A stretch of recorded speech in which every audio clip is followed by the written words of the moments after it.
ಹಾ ಅಮ್ಮ ಹೌದು. ಹರಿ ಓಂ ಶ್ರೀ ಗುರುಭ್ಯೋ ನಮಃ. ಓಂ ಶ್ರೀ ಸದ್ಗುರು ನರಸಿಂಹಪ್ರಭು ದೇವಾಯ ನಮಃ. ಹರಿ ಓಂ. ಎಲ್ಲ ಆತ್ಮಜ್ಯೋತಿಗಳಿಗೆ ಸಾಷ್ಟಾಂಗ ಪ್ರಣಾಮಗಳು ಹಾಗೂ ಗೀತಾ ಸತ್ಸಂಗಕ್ಕೆ ತಮ್ಮೆಲ್ಲರಿಗೂ ಆದರದ ಸ್ವಾಗತ. ಇಂದು ನಾವು ಕರ್ಮಯೋಗದ 38ನೇ ಶ್ಲೋಕದಿಂದ 43ನೇ ಶ್ಲೋಕದವರೆಗೂ ಕಲ್ತ್ಕೊಳ್ಳೋಣ. 38ನೇ ಶ್ಲೋಕ. ಧೂಮೇನಾವ್ರಿಯತೆ ವಹ್ನಿರ್ ಯಥಾಧರ್ಷೋ ಮಲೇನ ಚ ಯಥೋಲ್ಬೇನಾವೃತೋ ಗರ್ಭಸ್ ತಥಾ ತೇನೇದಂ ಆವೃತಂ. ಇದರ ಅರ್ಥ, ಬೆಂಕಿಯು ಹೊಗೆಯಿಂದ, ಕನ್ನಡಿಯು ಧೂಳಿನಿಂದ ಮತ್ತು ಭ್ರೂಣವು ಗರ್ಭದಿಂದ ಮುಚ್ಚಲ್ಪಟ್ಟಂತೆ ಒಬ್ಬನ ಜ್ಞಾನವು ಬಯಕೆಯಿಂದ ಮುಚ್ಚಿ ಹೋಗುತ್ತದೆ. ಇದನ್ನ ಸ್ವಲ್ಪ ವಿವರವಾಗಿ ನಾವು ತಿಳ್ಕೊಳ್ಳೋಣ.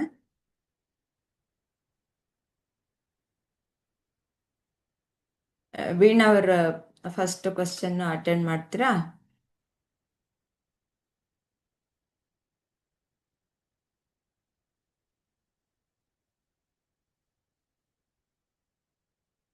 ಈ ಶ್ಲೋಕದಲ್ಲಿ ಜ್ಞಾನವು ಹೇಗೆ ಮುಚ್ಚಲ್ಪಟ್ಟಿದೆ ಎಂದು ಹೇಳಿದ್ದಾರೆ. 3 ವಿಧದಲ್ಲಿ ಮುಚ್ಚಲ್ಪಟ್ಟಿದೆ ಅಂತ ಹೇಳ್ತಾರೆ ಅಲ್ವಾ.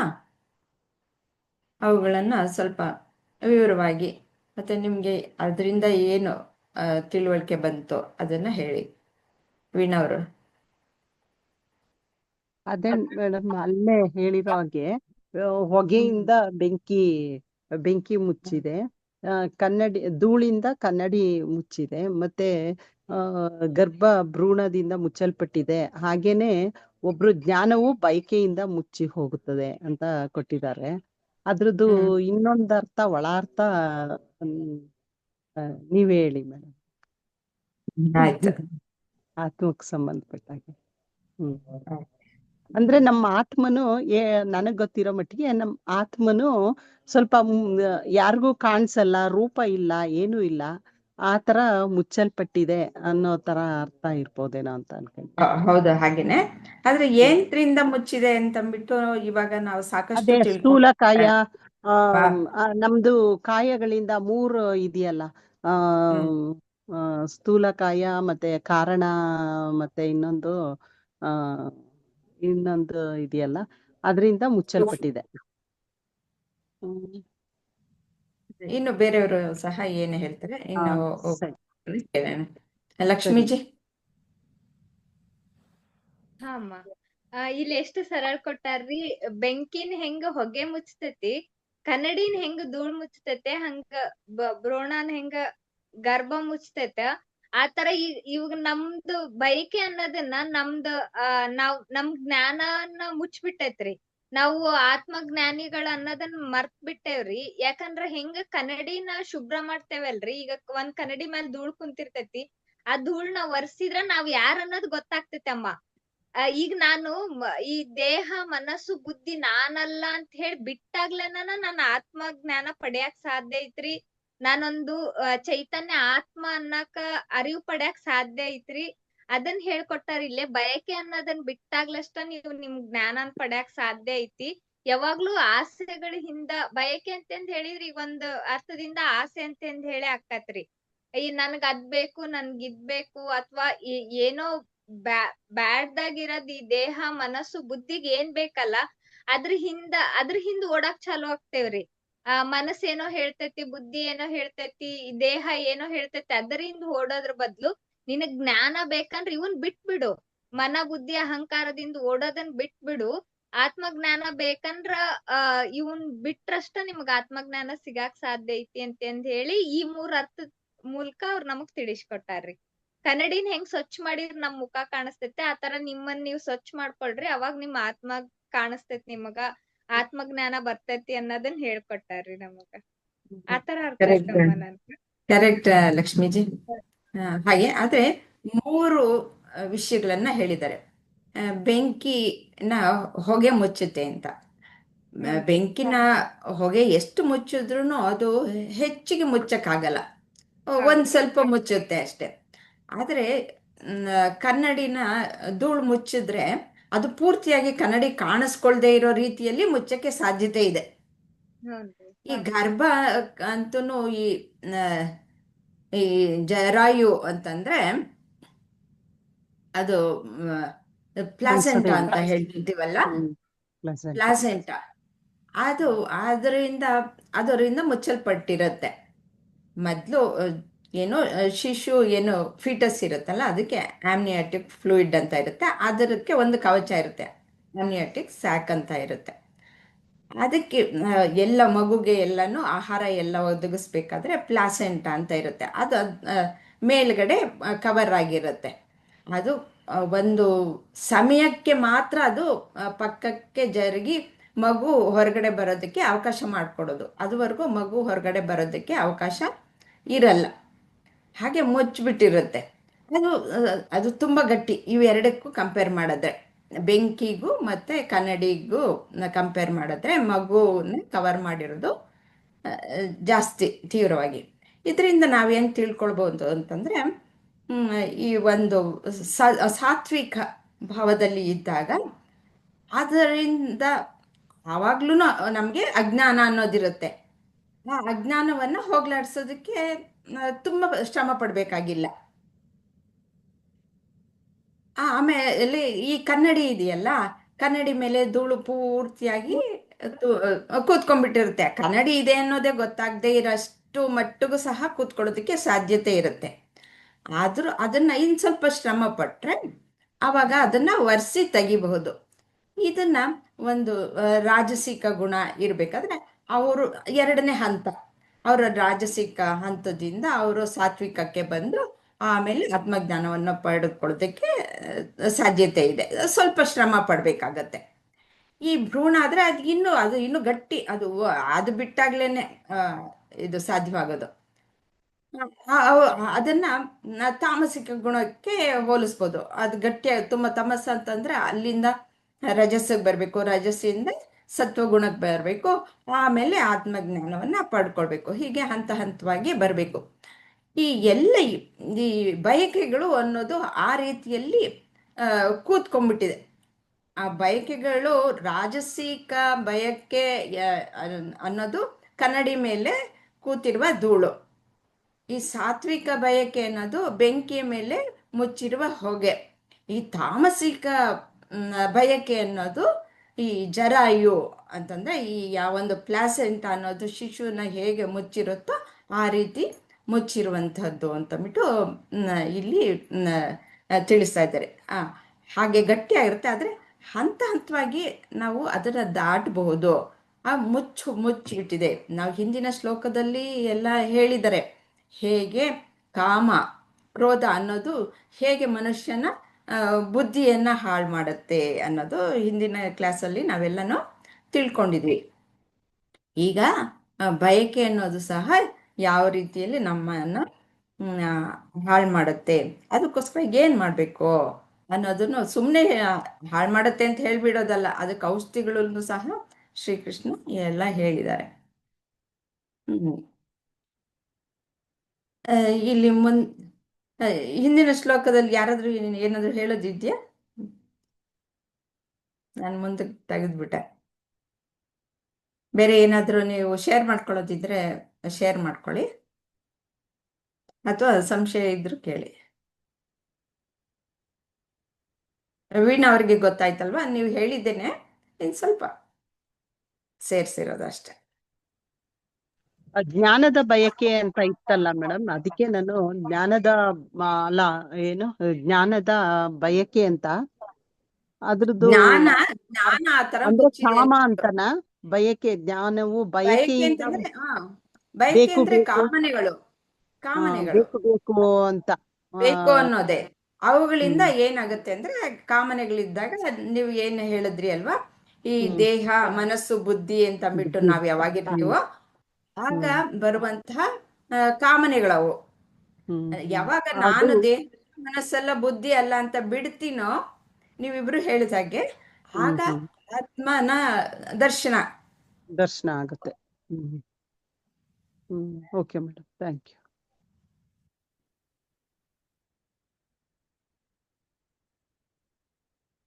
ಈಗ 39ನೇ ಶ್ಲೋಕದಲ್ಲಿ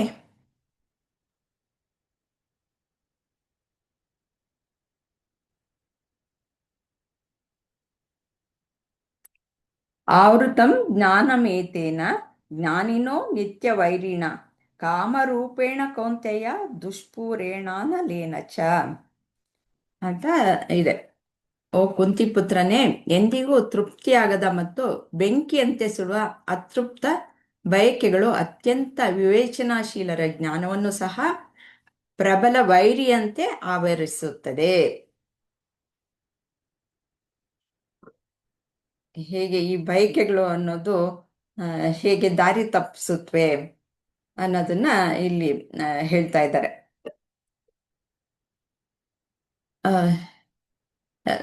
ವಿಜಯಲಕ್ಷ್ಮಿ ಅವರು ನೆಕ್ಸ್ಟ್ ತಯಾರಾಗಿ ಕ್ವಶನ್ ಹಾಕ್ತೀನಿ. ಮುಂದುವರೆದು ಈ ಶ್ಲೋಕದಲ್ಲಿ ಜ್ಞಾನವು ಹೇಗೆ ಮುಚ್ಚಲ್ಪಟ್ಟಿದೆ ಎಂದು ತಿಳಿಸಿದ್ದಾರೆ.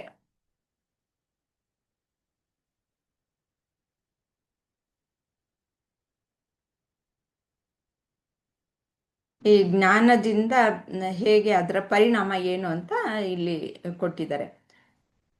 ನಮಗೆ ಅತೃಪ್ತ ಬಯಕೆಗಳು ಅಂತಂದ್ರೆ ನಮ್ಗೆ ತೃಪ್ತಿ ಆಗಿರಲ್ಲ. ಅವುಗಳು ಏನ್ ಮಾಡುತ್ತೆ ನಿಮ್ಮನ್ನ, ಇವುಗಳನ್ನೆಲ್ಲ ವಿಚಾರ ಮಾಡಿ ಸ್ವಲ್ಪ ವಿವರವಾಗಿ ತಿಳಿಸಿ.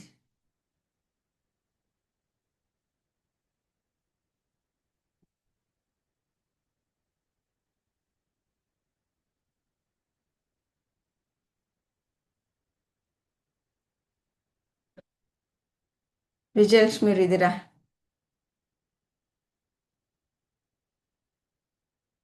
ಅನ್ಮ್ಯೂಟ್ ಮಾಡ್ಕೊಳ್ತೀರಾ? ಹರಿ ಓಂ ಸುಮತಿ. ಹರಿ ಓಂ ಆಂಟಿ, ಎಲ್ರಿಗೂ ಹರಿ ಓಂ. ವಿಜಯಲಕ್ಷ್ಮಿ ಅವ್ರೇನು ಆನ್ಸರ್ ಮಾಡ್ತಾ ಇಲ್ಲ. ಅವ್ರು ಏನಾದ್ರು ಇಂಟರ್ನೆಟ್ ಇಶ್ಯೂನೋ ಏನು ಗೊತ್ತಿಲ್ಲ. ಇಂದ್ರಮ್ಮ ಅವರು ಹೇಳ್ತೀರಾ?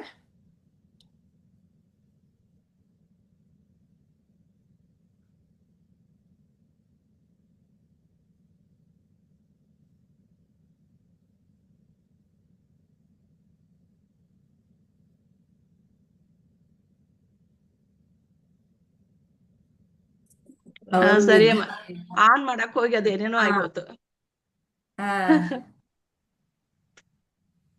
ಯಾರು ಹೇಳ್ತಾ ಇದಾರಮ್ಮ? ಯಾರು ಹೇಳ್ತಾ ಇಲ್ಲ, ನಿಮ್ಗೆ ಕಾಯ್ತಾ ಇದೀವಿ. ಹೌದು, ಅದು ನಾನು ಮ್ಯೂಟ್ ಅದ ಟಚ್ ಮಾಡ್ದೆ, ಎಲ್ಲ ಹೋಗ್ಬಿಡ್ತದ. ಮತ್ತೆ ಹುಡ್ಕೊಂಡು ಇಲ್ಲಿ ಬಂದೆ ಈಗ.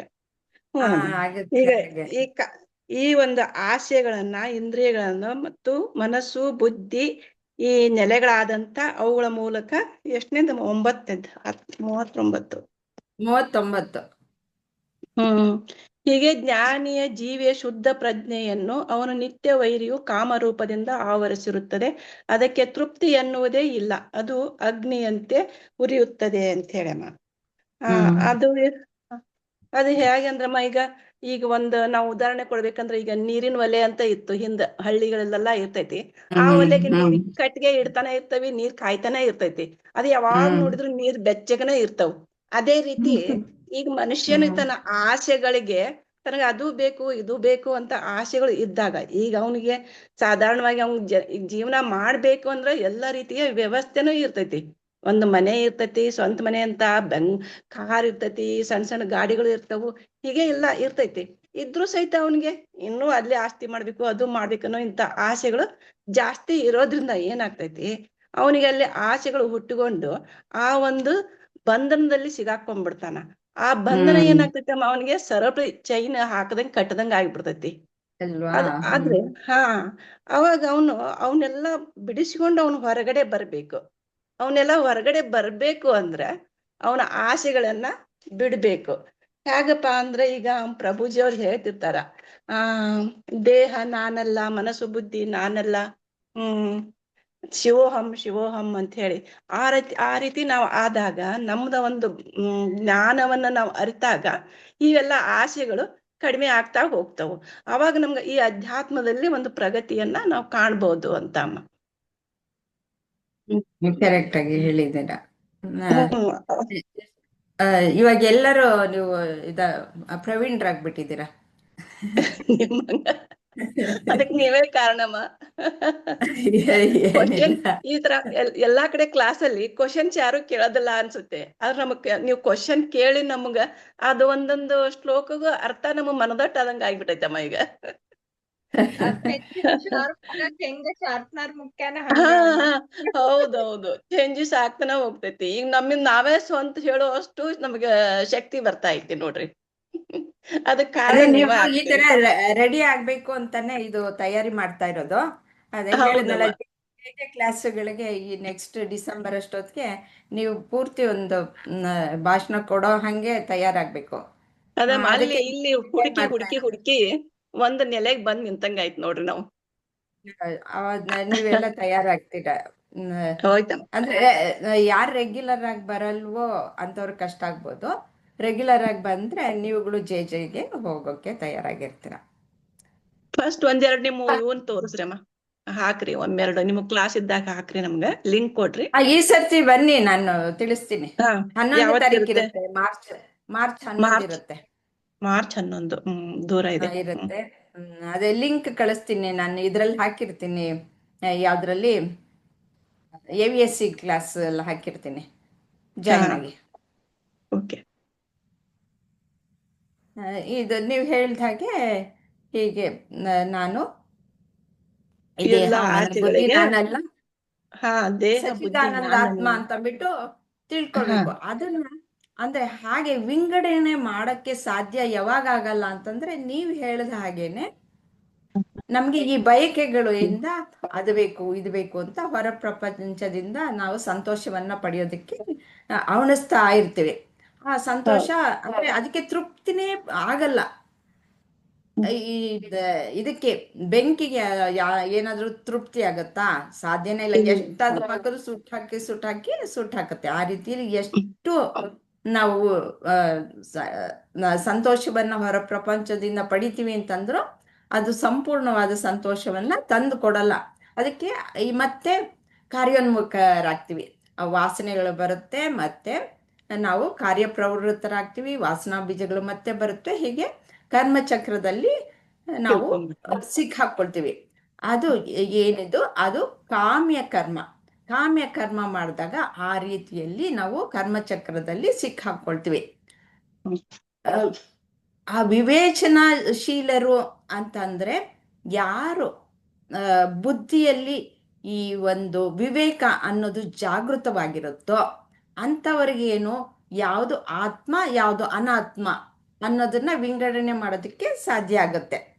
ನಾನು ಆ ಆತ್ಮ ಕಡೆಗೆ ನಾನು ನನ್ನ ಪ್ರಯಾಣವನ್ನು ಬೆಳೆಸ್ಬೇಕು. ನಾನು ನನ್ನ ನಿಜ ಸ್ವರೂಪ ಏನು ಅಂತ ತಿಳ್ಕೊಳ್ಬೇಕು ಅಂತ ಯಾರು ತಿಳ್ಕೊಳ್ತಾರೋ ಅಂಥವರು ಜ್ಞಾನಿಗಳಲ್ವಾ, ಜ್ಞಾನದ ಕಡೆಗೆ ಹೋಗ್ತಾ ಇರೋ ಸಾಧಕರು. ಆದ್ರೆ ಅಂಥವ್ರಿಗೂ ಸಹ ಈ ಬಯಕೆಗಳು ಇದ್ದಾಗ ಆ ಒಂದು ಕಡೆಗೆ ತಿರುಗೋದಕ್ಕೆ ಆಗಲ್ಲ, ಕಷ್ಟ ಆಗತ್ತೆ. ಅದಕ್ಕೋಸ್ಕರ ಅದನ್ನ ನಿಯಂತ್ರಣ ಮಾಡ್ಬೇಕು. ಅದು ಹೇಗೆ, ಅದರ ಸ್ಥಾನ ಏನು ಅನ್ನೋದು ನೀವು ಮೊದಲು ಸ್ಟಾರ್ಟ್ ಮಾಡಿದ್ರಲ್ಲ, ಅದು ಮುಂದಿನ ಶ್ಲೋಕದಲ್ಲಿ ಇರುತ್ತೆ. ಇದು ಇನ್ನೂ ಏನಾದರೂ ಯಾರಾದರೂ ಹಂಚ್ಕೊಳ್ಳೋದಿದ್ರೆ ಹಂಚ್ಕೊಳ್ಳಿ, ಇಲ್ಲಾಂದ್ರೆ ನೆಕ್ಸ್ಟ್ ಶ್ಲೋಕಕ್ಕೆ ಹೋಗೋಣ.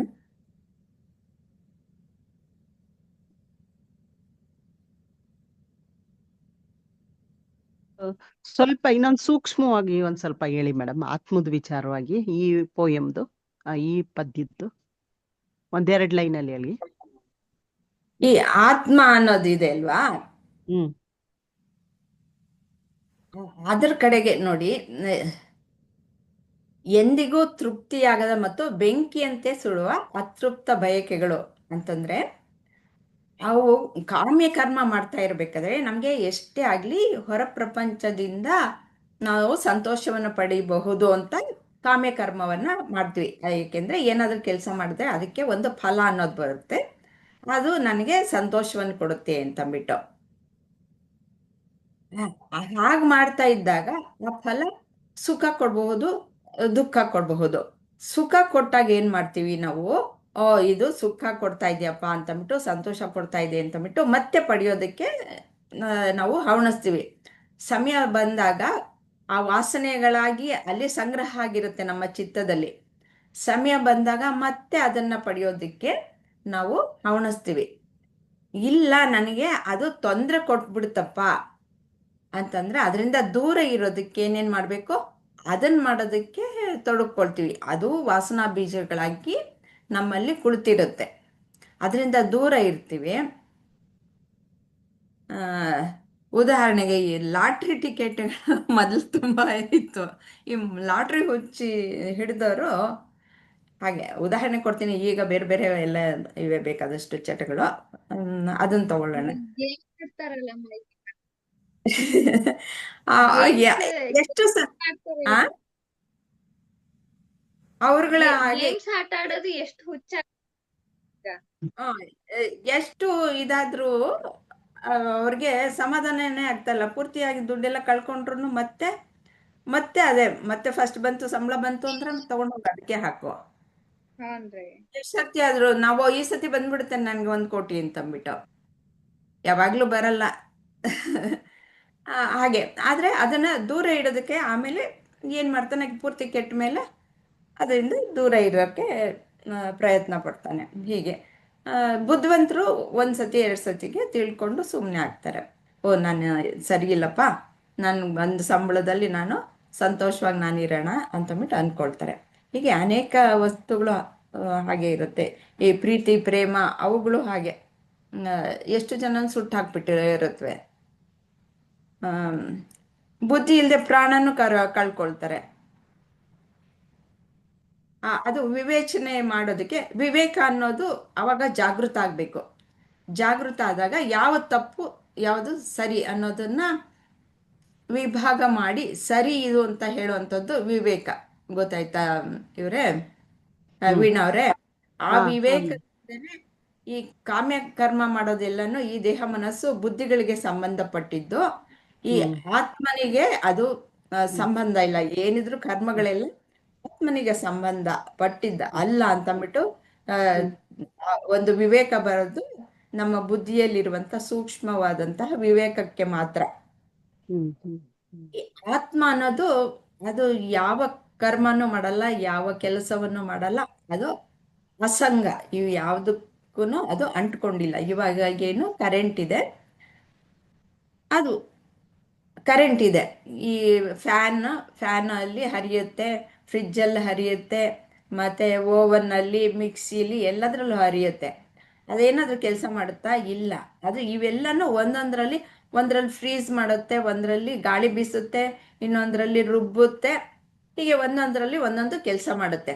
ಅದೆಲ್ಲ ಏನು ಹಾಗೆ ಈ ದೇಹ ಅನ್ನೋವು ಈ ಫ್ರಿಜ್ಜು, ಮಿಕ್ಸಿ, ಗೀಸರು ಇವುಗಳಿದ್ದ ಹಾಗೆ, ಫ್ಯಾನು ಇದ್ದ ಹಾಗೆ. ಈ ಕರೆಂಟ್ ಅಂತಂದ್ರೆ ಆತ್ಮ ಇದ್ದ ಹಾಗೆ. ಈಗ ಗೊತ್ತಾಗ್ತಾ ಇದೆಯಾ ಈ ತರ ಉದಾಹರಣೆ ಕೊಟ್ರೆ? ಹೌದು ಹೌದು, ಈಸಿ ಆಗಿದೆ ಇದು ಅರ್ಥ ಮಾಡ್ಕೊಳಕ್ಕೆ. ಹಾಗೆ ಇದು ಚೈತನ್ಯ ಬರೋದು ಅದಕ್ಕೆ. ಆದ್ರೆ ಅದೇನು ಮಾಡಲ್ಲ.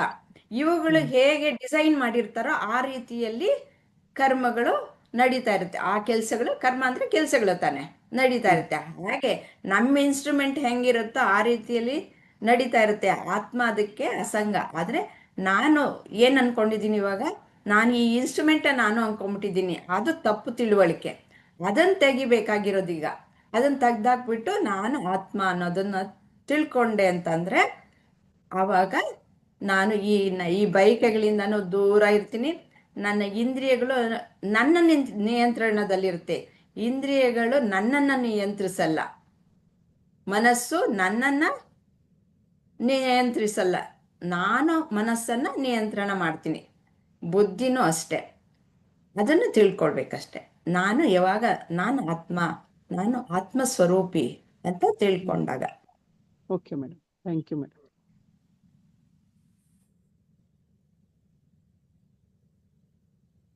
40ನೇ ಶ್ಲೋಕ. ಇಂದ್ರಿಯಾಣಿ ಮನೋಬುದ್ಧಿರ್ ಅಸ್ಯಾಧಿಷ್ಠಾನ ಮುಚ್ಯತೆ ಏತೈರ್ವಿಮೋಹ ಯತ್ಕೇಶ ಜ್ಞಾನಮಾವೃತ್ಯ ದೇಹಿನಂ. ಇಂದ್ರಿಯಗಳು, ಮನಸ್ಸು ಮತ್ತು ಬುದ್ಧಿಯು ಬಯಕೆಯ ಸಂತತಿಯ ನೆಲೆಗಳು. ಅವುಗಳ ಮೂಲಕ ಒಬ್ಬರ ಜ್ಞಾನವು ವಿಮೋಢತೆಗೆ ಒಳಗಾಗಿ ಸಾಕಾರಗೊಂಡ ಆತ್ಮವು ಮೋಸಕ್ಕೆ ಒಳಗಾಗುತ್ತದೆ. ಇಲ್ಲಿ ಅದೇ ಎಲ್ಲೆಲ್ಲಿ ಈ ಒಂದು ಬಯಕೆಗಳು ಅಂದ್ರೆ ಈ ಕಾಮ ರಾಕ್ಷಸ ನೆಲೆ ಯಾವುದು ಅನ್ನೋದನ್ನ ಇಲ್ಲಿ ತಿಳಿಸ್ತಾ ಇದ್ದಾರೆ. ಇಂದ್ರಮ್ಮ ಅವರು ಅನ್ಮ್ಯೂಟ್ ಮಾಡ್ಕೊಳ್ಳಿ. ಮೇಡಮ್ ಈ ನೀವು ಹೇಳೋರಂತೆ ಇದಕ್ಕೆ ಅಲ್ಲ ಕೇಳಿಸ್ತಾ ಇದೆಯಲ್ವಾ? ಇವಾಗ ಕೇಳಿಸ್ತಾ ಇದೆ. ಕ್ವಶನ್ ಓದ್ಬಿಡ್ತೀನಿ. ಈ ಶ್ಲೋಕದಲ್ಲಿ ಶ್ರೀಕೃಷ್ಣ ಕಾಮದ ವಾಸಸ್ಥಾನಗಳು ಯಾವುವು ಎಂದು ತಿಳಿಸಿದ್ದಾರೆ ಮತ್ತು ಹೇಗೆ ಕಾಮ ಜೀವಾತ್ಮನನ್ನು ಮೋಹಗೊಳಿಸುತ್ತದೆ ತೋರಿಸಿ. ಅಂದ್ರೆ ಇಲ್ಲಿ ಈ ಒಂದು ಇದಕ್ಕೋಸ್ಕರ ಅಂದ್ರೆ ಇಂದ್ರಿಯ ಮನಸ್ಸು ಬುದ್ಧಿ ಇವೇ ಕಾಮಕ್ಕೆ ಆಶ್ರಯ ಸ್ಥಾನಗಳು. ಈ ಮೂರಗಳ ಮೂಲಕ ನಾವು ಏನ್ ಮಾಡ್ತೀವಿ, ಕಾಮ ಇದ್ರಗಳ ಮೂಲಕ ಜೀವಿಯನ್ನ ಮೋಹಗೊಳಿಸ್ತವೆ ಅಂತ ನನ್ಗನ್ಸ್ತಾ ಇದೆ. ಕಾಮಗಳು ಅಂತಂದ್ರೆ ಇದೊಂದು ವಿಷಕ್ರಿಮಿಗಳಿದ್ದ ಹಾಗೆ. ಇವುಗಳನ್ನ ವೃದ್ಧಿ ಆಗೋದಿಕ್ಕೆ ಕೆಲವು ಸ್ಥಳಗಳೇ ನಮ್ಮ ಇದ್ರೊಳಗೆ ಪ್ರಮುಖವಾಗಿ ಒಂದು ಕ್ರಿಯಾತ್ಮಕವಾಗಿ ಕೆಲಸ ಮಾಡ್ತವೆ ಅಂದ್ರೆ ಇಂದ್ರಿಯಗಳು. ಮತ್ತೆ ಅದಕ್ಕೆ ಅನುಗುಣವಾಗಿ ಮನಸ್ಸು ಕೂಡ ಅದಕ್ಕೆ ತಕ್ಕ ಹಾಗೆ ಹೊಂದ್ಕೊಂಡ್ಬಿಡುತ್ತೆ, ಅದನ್ನೇ ಅಪೇಕ್ಷೆ ಮಾಡುತ್ತೆ. ಬುದ್ಧಿನೂ ಕೂಡ ಕೆಲವು ಸರಿ ಏನಾಗುತ್ತೆ, ಅವುಗಳಿಗೆ ಚಿಂತನೆ ಮಾಡಿ ಅವುಗಳಿಗೆ ಪೋಷಣೆ ಕೊಟ್ಕೊಂತ ಹೋಗ್ಬಿಡ್ತದೆ. ಇದಕ್ಕೆ ಒಳ್ಳೆ ಉದಾಹರಣೆ ಅಂದ್ರೆ ಕಾಮ, ಕ್ರೋಧ, ಲೋಭ, ಮೋಹ, ಮದ, ಮತ್ಸರಕ್ಕೆ ಪಾಚಿ ಕಟ್ಟಿದಂತ ಕಲ್ಲುಗಳನ್ನ ನೀರಿನ ಕೆಳಗಡೆನೆ ಇರುತ್ತೆ. ಅದು ಅಲ್ಲಿ ನಾವು ದಾಟ್ಕೊಂಡು ಹೋಗ್ಬೋದು, ಅದ್ರ ಮೇಲೆ ನೀರ್ ಹರಿತಾ ಇರ್ತದೆ. ಅದ್ರ ಮೇಲೆ ಕಾಲಿಟ್ರೆ ಆ ಪಾಚಿ ಇದೆ ಅಂತ ಗೊತ್ತಿಲ್ದಲೆ ನಾವು ಬಿದ್ಬಿಡೋ ಸಂಭವ ಇರ್ತದೆ.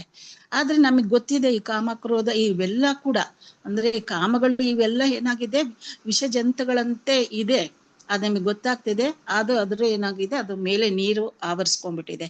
ಹಾಗೆ ನಮ್ಗೆ ಒಳಗಡೆ ಆತ್ಮ ಇದೆ, ಆತ್ಮದ ಪ್ರಕಾರ ನಾವು ನಡಿಬೇಕು ಅಂತ ನಮ್ಗೆಲ್ಲ ಗೊತ್ತಾಗ್ತಾ ಇದೆ ಈಗ.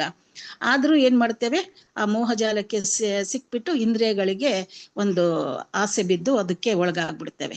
ಮನಸ್ಪೂರ್ಣವಾಗಿ ಅದಕ್ಕೆ ನಾವು ಅನುಭವಿಸ್ಕೊಳಕ್ಕೆ ಇದ್ ಮಾಡ್ತೇವೆ, ಅದಕ್ಕೆ ಇಷ್ಟಪಡ್ತೇವೆ. ಅಂದ್ರೆ ಒಂದು ಉದಾಹರಣೆ ಕೊಡ್ಬೇಕು ಅಂದ್ರೆ, ಈ ಮಹಾಭಾರತದಲ್ಲಿ ಯಯಾತಿ ಅಂತ ಒಬ್ಬ ರಾಜ ಬರ್ತಾನೆ. ಮಹಾ ಇದು ಅಂತಂದ್ರೆ ಅವನಿಗೆ ಏನು ಮನಸ್ಸು ಇಂದ್ರಿಯಗಳ ಮೇಲೆ ಅಷ್ಟೊಂದು ಆಸೆ ಇರ್ತದ ಅವನಿಗೆ. ಮಗನ ಹತ್ರ ಹೋಗಿ ಯೌವನವನ್ನ ಕೇಳ್ತಾನ ಅವನು. ಯೌವನವನ್ನ ಕೊಡು, ನನ್ಗೆ ತೃಪ್ತಿ ಆಗಿಲ್ಲ, ನನ್ ಯಯಾತಿ ತನ್ನ ಆಸೆಯನ್ನ ಹೇಗೆ ಹೌದು, ಯಯಾತಿ ತನ್ನ ಆಸೆಯನ್ನು ಈಡೇರಿಸ್ಕೊಳಕ್ಕೆ ಮಗನ ಹತ್ರ ಯೌವನವನ್ನ ಪಡಿತಾನೆ. ಇನ್ನೆಂತ ಕಾಮಕ್ಕೆ ಒಳಗಾಗಿರ್ಬೋದು ಅಥವಾ ಎಂತ ಮನಸ್ಸಿರ್ಬೋದು, ಇಂದ್ರಿಯದ ಒಂದು ಆಸೆ ಎಷ್ಟು ಭೋಗ್ಸಿರ್ಬೋದು, ಆದ್ರೂ ಅವನಿಗೆ ತೃಪ್ತಿ ಆಗೋದಿಲ್ವಂತೆ ಆ ಮಹಾರಾಜನಿಗೆ. ಹಾಗೆ ಇವೆಲ್ಲ ಏನಾಗಿದೆ ಅಂದ್ರೆ ವಿಷಯ ಒಂದು ಕ್ರಿಮಿಗಳೆಲ್ಲ ಆಕ್ರಮಿಸ್ಕೊಂಡ್ಬಿಟ್ಟಾಗೆ ಆಗುತ್ತೆ. ಆದ್ರೂ ಮತ್ತೇನಾಗುತ್ತೆ ಅಂದ್ರೆ ನಮ್ಮ ಮನಸ್ಸನ್ನ ಯಾವ್ದಕ್ಕೆ ಹೋಲಿಸ್ಬೋದು ಅಂದ್ರೆ, ಒಂದು ದನನ ಅಥವಾ ಹಸು ಅಂತ ಕರೆದ್ಬಿಟ್ಟು ನಾವು ಅದಕ್ಕೆ ಒಂದು ಮಧ್ಯ ಗೂಟಕ್ಕೆ ಕಟ್ಟಾಕಿದ್ರೆ ಅದೆಲ್ಲೇ ತಿರುಗ್ತಾ ಇರ್ತದೆ. ಹಾಗೆ ನಮ್ಮ ಇಂದ್ರಿಯಗಳನ್ನ ನಾವು ಅಲ್ಲೇ ಕಟ್ಟಾಕಿ ಎಲ್ಲಾ ಸುತ್ತಾಡ್ಕೊಂತ ಎಲ್ಲಾ ಆಸೆ ಪಟ್ಕೊಂತ ಎಲ್ಲಾ ಅನುಭವಿಸ್ಕೊಳ್ತಾ ಇದ್ದೇವೆ. ಹೀಗಾಗಿ ಇದನ್ನೆಲ್ಲ ಪಾರಾಗ್ಬೇಕಾದ್ರೆ ನಾವೇನ್ ಮಾಡ್ಬೇಕಪ್ಪ ಅಂದ್ರೆ ಸಾಲ ಇದ್ದೇ ಅದನ್ನ ಸಾಲ ತೀರ್ಸ್ಕೊಳಕ್ ಮತ್ತು ಹೊಸ ಸಾಲ ಮಾಡದ ಹಾಗೆ ಅವನ್ನ ವಿರೋಧಿಸ್ಬೇಕು, ಅದ್ರ ಜ್ಞಾನ ಪಡಿಬೇಕು ನಾವು. ಈ ಇಂದ್ರಿಯಕ್ಕಿಂತ ಸೂಕ್ಷ್ಮವಾಗಿರ್ತಕ್ಕಂಥ ಮನಸ್ಸು ಯಾವಾಗ ಒಂದು ಸ್ಥೂಲವಾದಂತ ವಸ್ತುಗಳನ್ನ ಆಸೆ ಪಡ್ತದೆ, ಅದನ್ನ ಮತ್ತೆ ಮತ್ತೆ ಉಪಯೋಗಿಸಿ ಒಂದ್ಸರಿ ಬಿಡೋದಿಲ್ಲ. ಅದ್ ಮತ್ತೆ ಚಪ್ಪರಿಸ್ತಾ ಇರ್ತೀವಿ, ಅದನ್ನ ಟೇಸ್ಟ್ ಅನ್ನ ಮರುಕಳಿಸಿ ಅನುಭವಿಸ್ತಾ ಇರ್ತೀವಿ, ಮತ್ತೆ ಇಷ್ಟಪಡ್ತೇವೆ, ಮತ್ತೆ ಅದನ್ನೇ ನಾವು ಅನುಭವಿಸ್ತೇವೆ, ಅದನ್ನೇ ಕ್ರಿಯಾತ್ಮಕವಾಗಿ ತೆಗೆದುಕೊಳ್ತೇವೆ. ಆಗ ಮನಸ್ಸು ಯಾವುದೇ ವಿಷಯ ವಸ್ತುವನ್ನ ಚಿಂತಿಸ್ತಾ ಇದ್ರೆ ಅಂದ್ರೆ ಯೋಚನೆ ಮಾಡ್ತಾ ಇದ್ದಾಗ ಮನಸ್ಸೇನಾಗುತ್ತೆ, ಅದೇ ಒಂದು ಮೈಲಿಗೆ ಆಗಿ ಆ ಸಂಕಲ್ಪ ಏನಾಗುತ್ತೆ ಜಾಸ್ತಿ ಆಗೋಗ್ತದೆ. ಸೂಕ್ಷ್ಮ ಮನಸ್ಸಿನಲ್ಲಿ ಇರ್ತಕ್ಕಂಥ ಸಂಸ್ಕಾರ ಏನಾಗುತ್ತೆ ಅದೇ ಬಲವಾಗ್ತದೆ. ಹೀಗಾಗಿ ಅದನ್ನ ಜಾಣತನದಿಂದ ನಾವು ಉಪಯೋಗಿಸ್ಕೊಂಡು ಅದನ್ನ ನಿವಾರಣೆ ಮಾಡಿಕೊಂಡು ನಾವು ಆತ್ಮಜ್ಞಾನವನ್ನ ಪಡ್ಕೋಬೇಕಾಗ್ತದೆ. ಇಂದ್ರಿಯ ಮನಸ್ಸು ಬುದ್ಧಿ ಇವೆಲ್ಲ ಸತ್ಯವನ್ನು ತಿಳ್ಕೊಳ್ಳೋದನ್ನ ಬಿಟ್ಬಿಟ್ಟು ತನ್ಗೆ ಯಾವ ಸುಖ ಕೊಡ್ತದೆ, ಇಂದ್ರಿಯಗಳಿಗೆ ಯಾವ ಸುಖ ಕೊಡ್ತದೆ ಅಂತ ಅದನ್ನ ಅನುಭವಿಸೋಕ್ಕಿಂತ, ಅದನ್ನ ಸಂಪಾದನೆ ಮಾಡೋದಕ್ಕಿಂತ ಆತ್ಮದ ಒಂದು ಜ್ಞಾನವನ್ನ ಹುಡುಕೊಂಡು ಸತ್ಯ ಯಾವ್ದಿದೆ ಅಂತ ಹೇಳಿ ಅದನ್ನ ಜಾಣತನದಿಂದ ಆತ್ಮಜ್ಞಾನವನ್ನ ಪಡ್ಕೊಂತ ಹೋದ್ರೆ ನಾವು ಇಂದ್ರಿಯಗಳಿಗೆ ಒಳಗಾಗ್ಲಿಕ್ಕೆ ಭದ್ರ ಆಗೋದಿಲ್ಲ ಅಂತ ಅನಿಸ್ತದೆ ಮೇಡಮ್ ನನಗೆ. ಇವೆಲ್ಲ ಆಶ್ರಯ ಸ್ಥಾನಗಳಷ್ಟೇ, ಇಂದ್ರಿಯ ಮನಸ್ಸು ಬುದ್ಧಿ. ಇವನ್ನ ನಾವು ನಿವಾರಿಸ್ಕೊಂಡು ನಾವು ಅಲ್ವಾ? ಜ್ಞಾನದ ಕಡೆಗೆ ಜ್ಞಾನದ ಕಡೆಗೆ ಹೋಗ್ಬೇಕು. ಇವೆಲ್ಲ ಒಂದು ಏನು ಅಂತಂದ್ರೆ ಇವು ದಾರಿಗಳಲ್ಲಿ ಬರತಕ್ಕಂತ ಮುಳ್ಳುಗಳು, ಅವನ್ನೆಲ್ಲ ನಮ್ದು ಆತ್ಮ ಒಳಗಡೆ ಇದೆ. ನಾವು ಫಸ್ಟ್ ಕ್ವಶನ್ ಅಲ್ಲಿ ನಾವು ನೋಡ್ಕೊಂಡ್ವಿ, ಆ ಒಂದು ಜರಾಯು ಅಂತಕ್ಕಂತ ಒಂದು ಪೊರೆ ಆವರಿಸ್ಕೊಂಡಾಗ ಮಗು ಬರ್ಲಿಕ್ಕೆ ಸಾಧ್ಯ ಇಲ್ಲ. ಅದು ಕರೆಕ್ಟ್ ಆಗಿ ಅದು ಏನು ಆ ಟೈಮ್ ಬರ್ಬೇಕು, ಅದು ಕಾಲಾವಕಾಶ ಬೇಕಾಗ್ತದೆ. ಆ ಕಾಲಾವಕಾಶ ದೊರಕಿದಾಗ ಮಾತ್ರ ನಾವು ಶಸ್ತ್ರಚಿಕಿತ್ಸೆನ ಮೂಲಕ ಆಗ್ಬೋದು ಅಥವಾ ನ್ಯಾಚುರಲ್ ಆಗಿರ್ಬೋದು. ಆ ಜರಾಯು ಒಂದು ಇದು ಏನಾಗುತ್ತೆ, ಆ ಪೊರೆ ಸರ್ಕೊಳ್ತಾ ಹೋಗ್ತದೆ, ಸರಿಬೇಕು, ಆಗ ಮಗು ಬರ್ಲಿಕ್ಕೆ ಸಾಧ್ಯ. ಬಲವಂತಾಗಿ ಮಾಡೋದಾದ್ರೆ ನಾವು ಮತ್ತೆ ಕೌರವರ ಜನನವನ್ನ ನೋಡ್ಬೇಕಾಗ್ತದೆ, ಆ ತರ ಆಗೋಗ್ತದೆ. ಆ ತರ ಒಂದು ಇದ್ ಮಾಡ್ಕೊಳ್ಳೋದಾದ್ರೆ ನಾವೆಲ್ಲ ಈಗ ಆತ್ಮಜ್ಞಾನ ಕಡೆ ಹೋಗ್ತಾ ಇದ್ವಿ. ಎಲ್ಲೇ ಹೋದ್ರು ಮತ್ತೆ ನಾವು ಆತ್ಮ ಸ್ವರೂಪಿ, ನಾನು ಇದೆಲ್ಲಕ್ಕೂ ಮೋಹಕ್ಕೆ ಒಳಗಾಗಬಾರ್ದು ಅಂತ ತಿಳ್ಕೊಂಡು ಮುಂದುವರಿಬೇಕಾಗುತ್ತೆ ಅನ್ಸುತ್ತೆ ಮೇಡಮ್ ನನ್ಗೆ. ಸೂಪರ್. ಇಂದ್ರಿಯಗಳು ಅಂತಂದ್ರೆ ನಿಮಗ್ ಗೊತ್ತಿರೋ ಜ್ಞಾನೇಂದ್ರಿಯಗಳು. ಜ್ಞಾನೇಂದ್ರಿಯಗಳು ಅಂತಂದ್ರೆ ಅವು ಕರ್ಮೇಂದ್ರಿಯಗಳಿಗಿಂತಲೂ ಸ್ವಲ್ಪ ಸೂಕ್ಷ್ಮವಾದಂತದ್ದು ಜ್ಞಾನೇಂದ್ರಿಯಗಳು.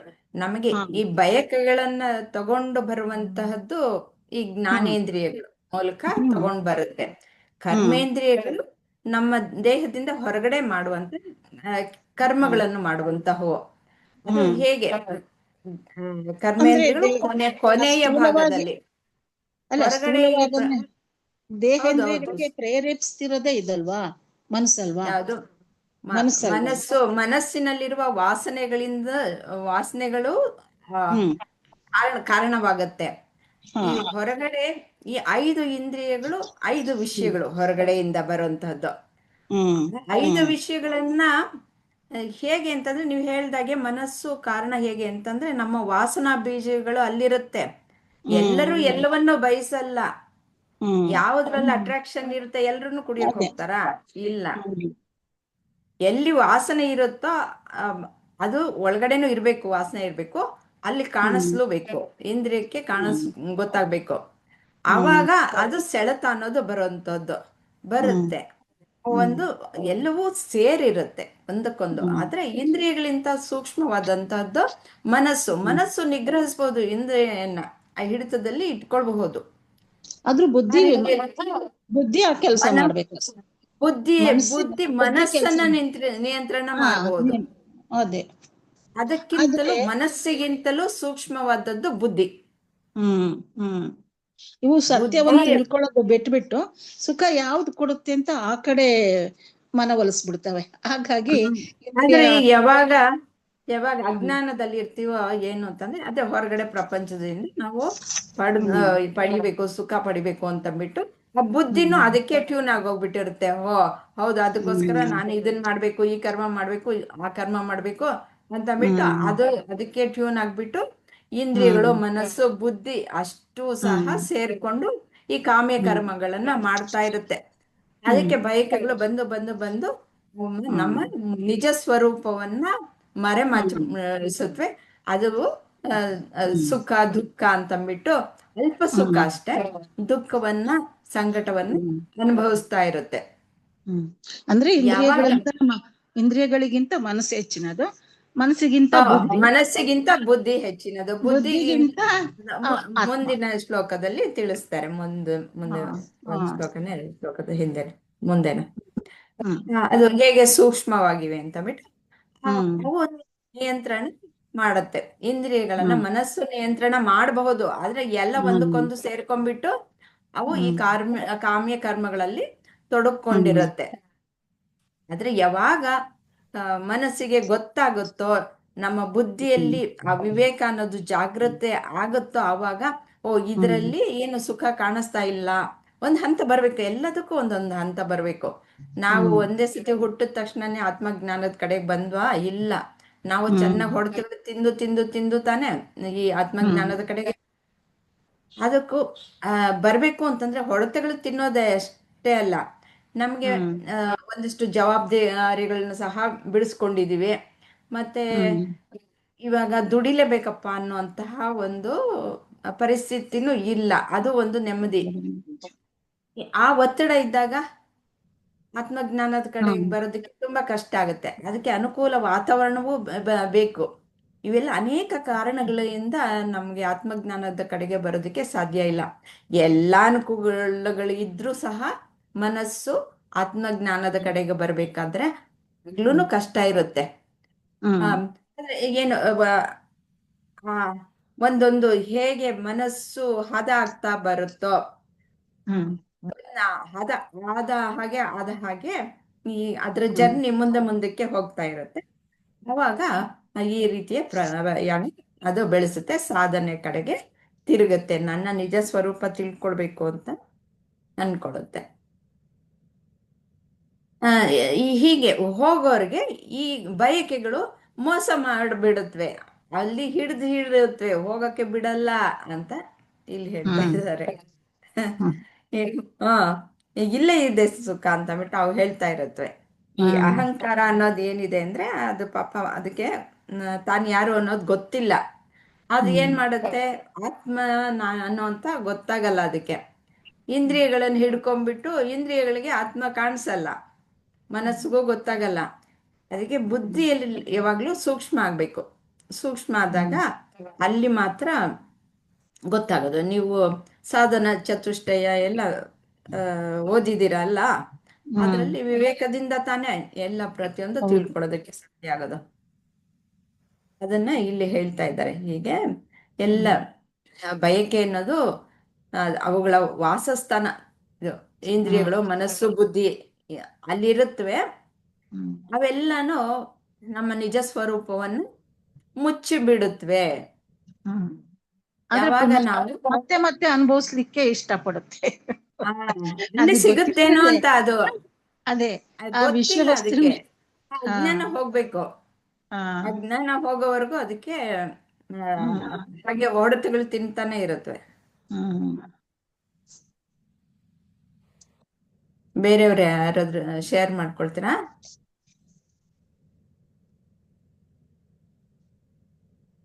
ನೆಕ್ಸ್ಟ್ ಶ್ಲೋಕಕ್ಕೆ ಹೋಗೋಣ. ಸುಮತಿ ಈ ಶ್ಲೋಕದ ವಿವರಣೆಯನ್ನ ತೆಗೆದುಕೊಳ್ಳೋರಂತೆ, ತಯಾರಾಗಿ.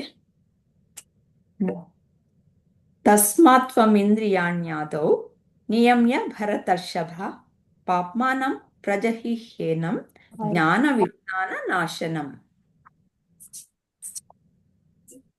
ಇದರ ಅರ್ಥ, ಆದುದರಿಂದ ಓ ಭರತರಲ್ಲಿ ಶ್ರೇಷ್ಠನೇ, ಪ್ರಾರಂಭದಲ್ಲಿಯೇ ಇಂದ್ರಿಯಗಳನ್ನು ಹತೋಟಿಗೆ ತಂದು ಪಾಪದ ಮೂರ್ತ ರೂಪವಾದ ಮತ್ತು ಜ್ಞಾನ ಮತ್ತು ಸಾಕ್ಷಾತ್ಕಾರವನ್ನು ನಾಶ ಮಾಡುವ ಬಯಕೆ ಎಂಬ ಈ ಶತ್ರುವನ್ನು ಸಂಹರಿಸು ಅಂತ ಹೇಳ್ತಾ ಇದ್ದಾರೆ. ಇಲ್ಲಿ ಅರ್ಜುನನನ್ನ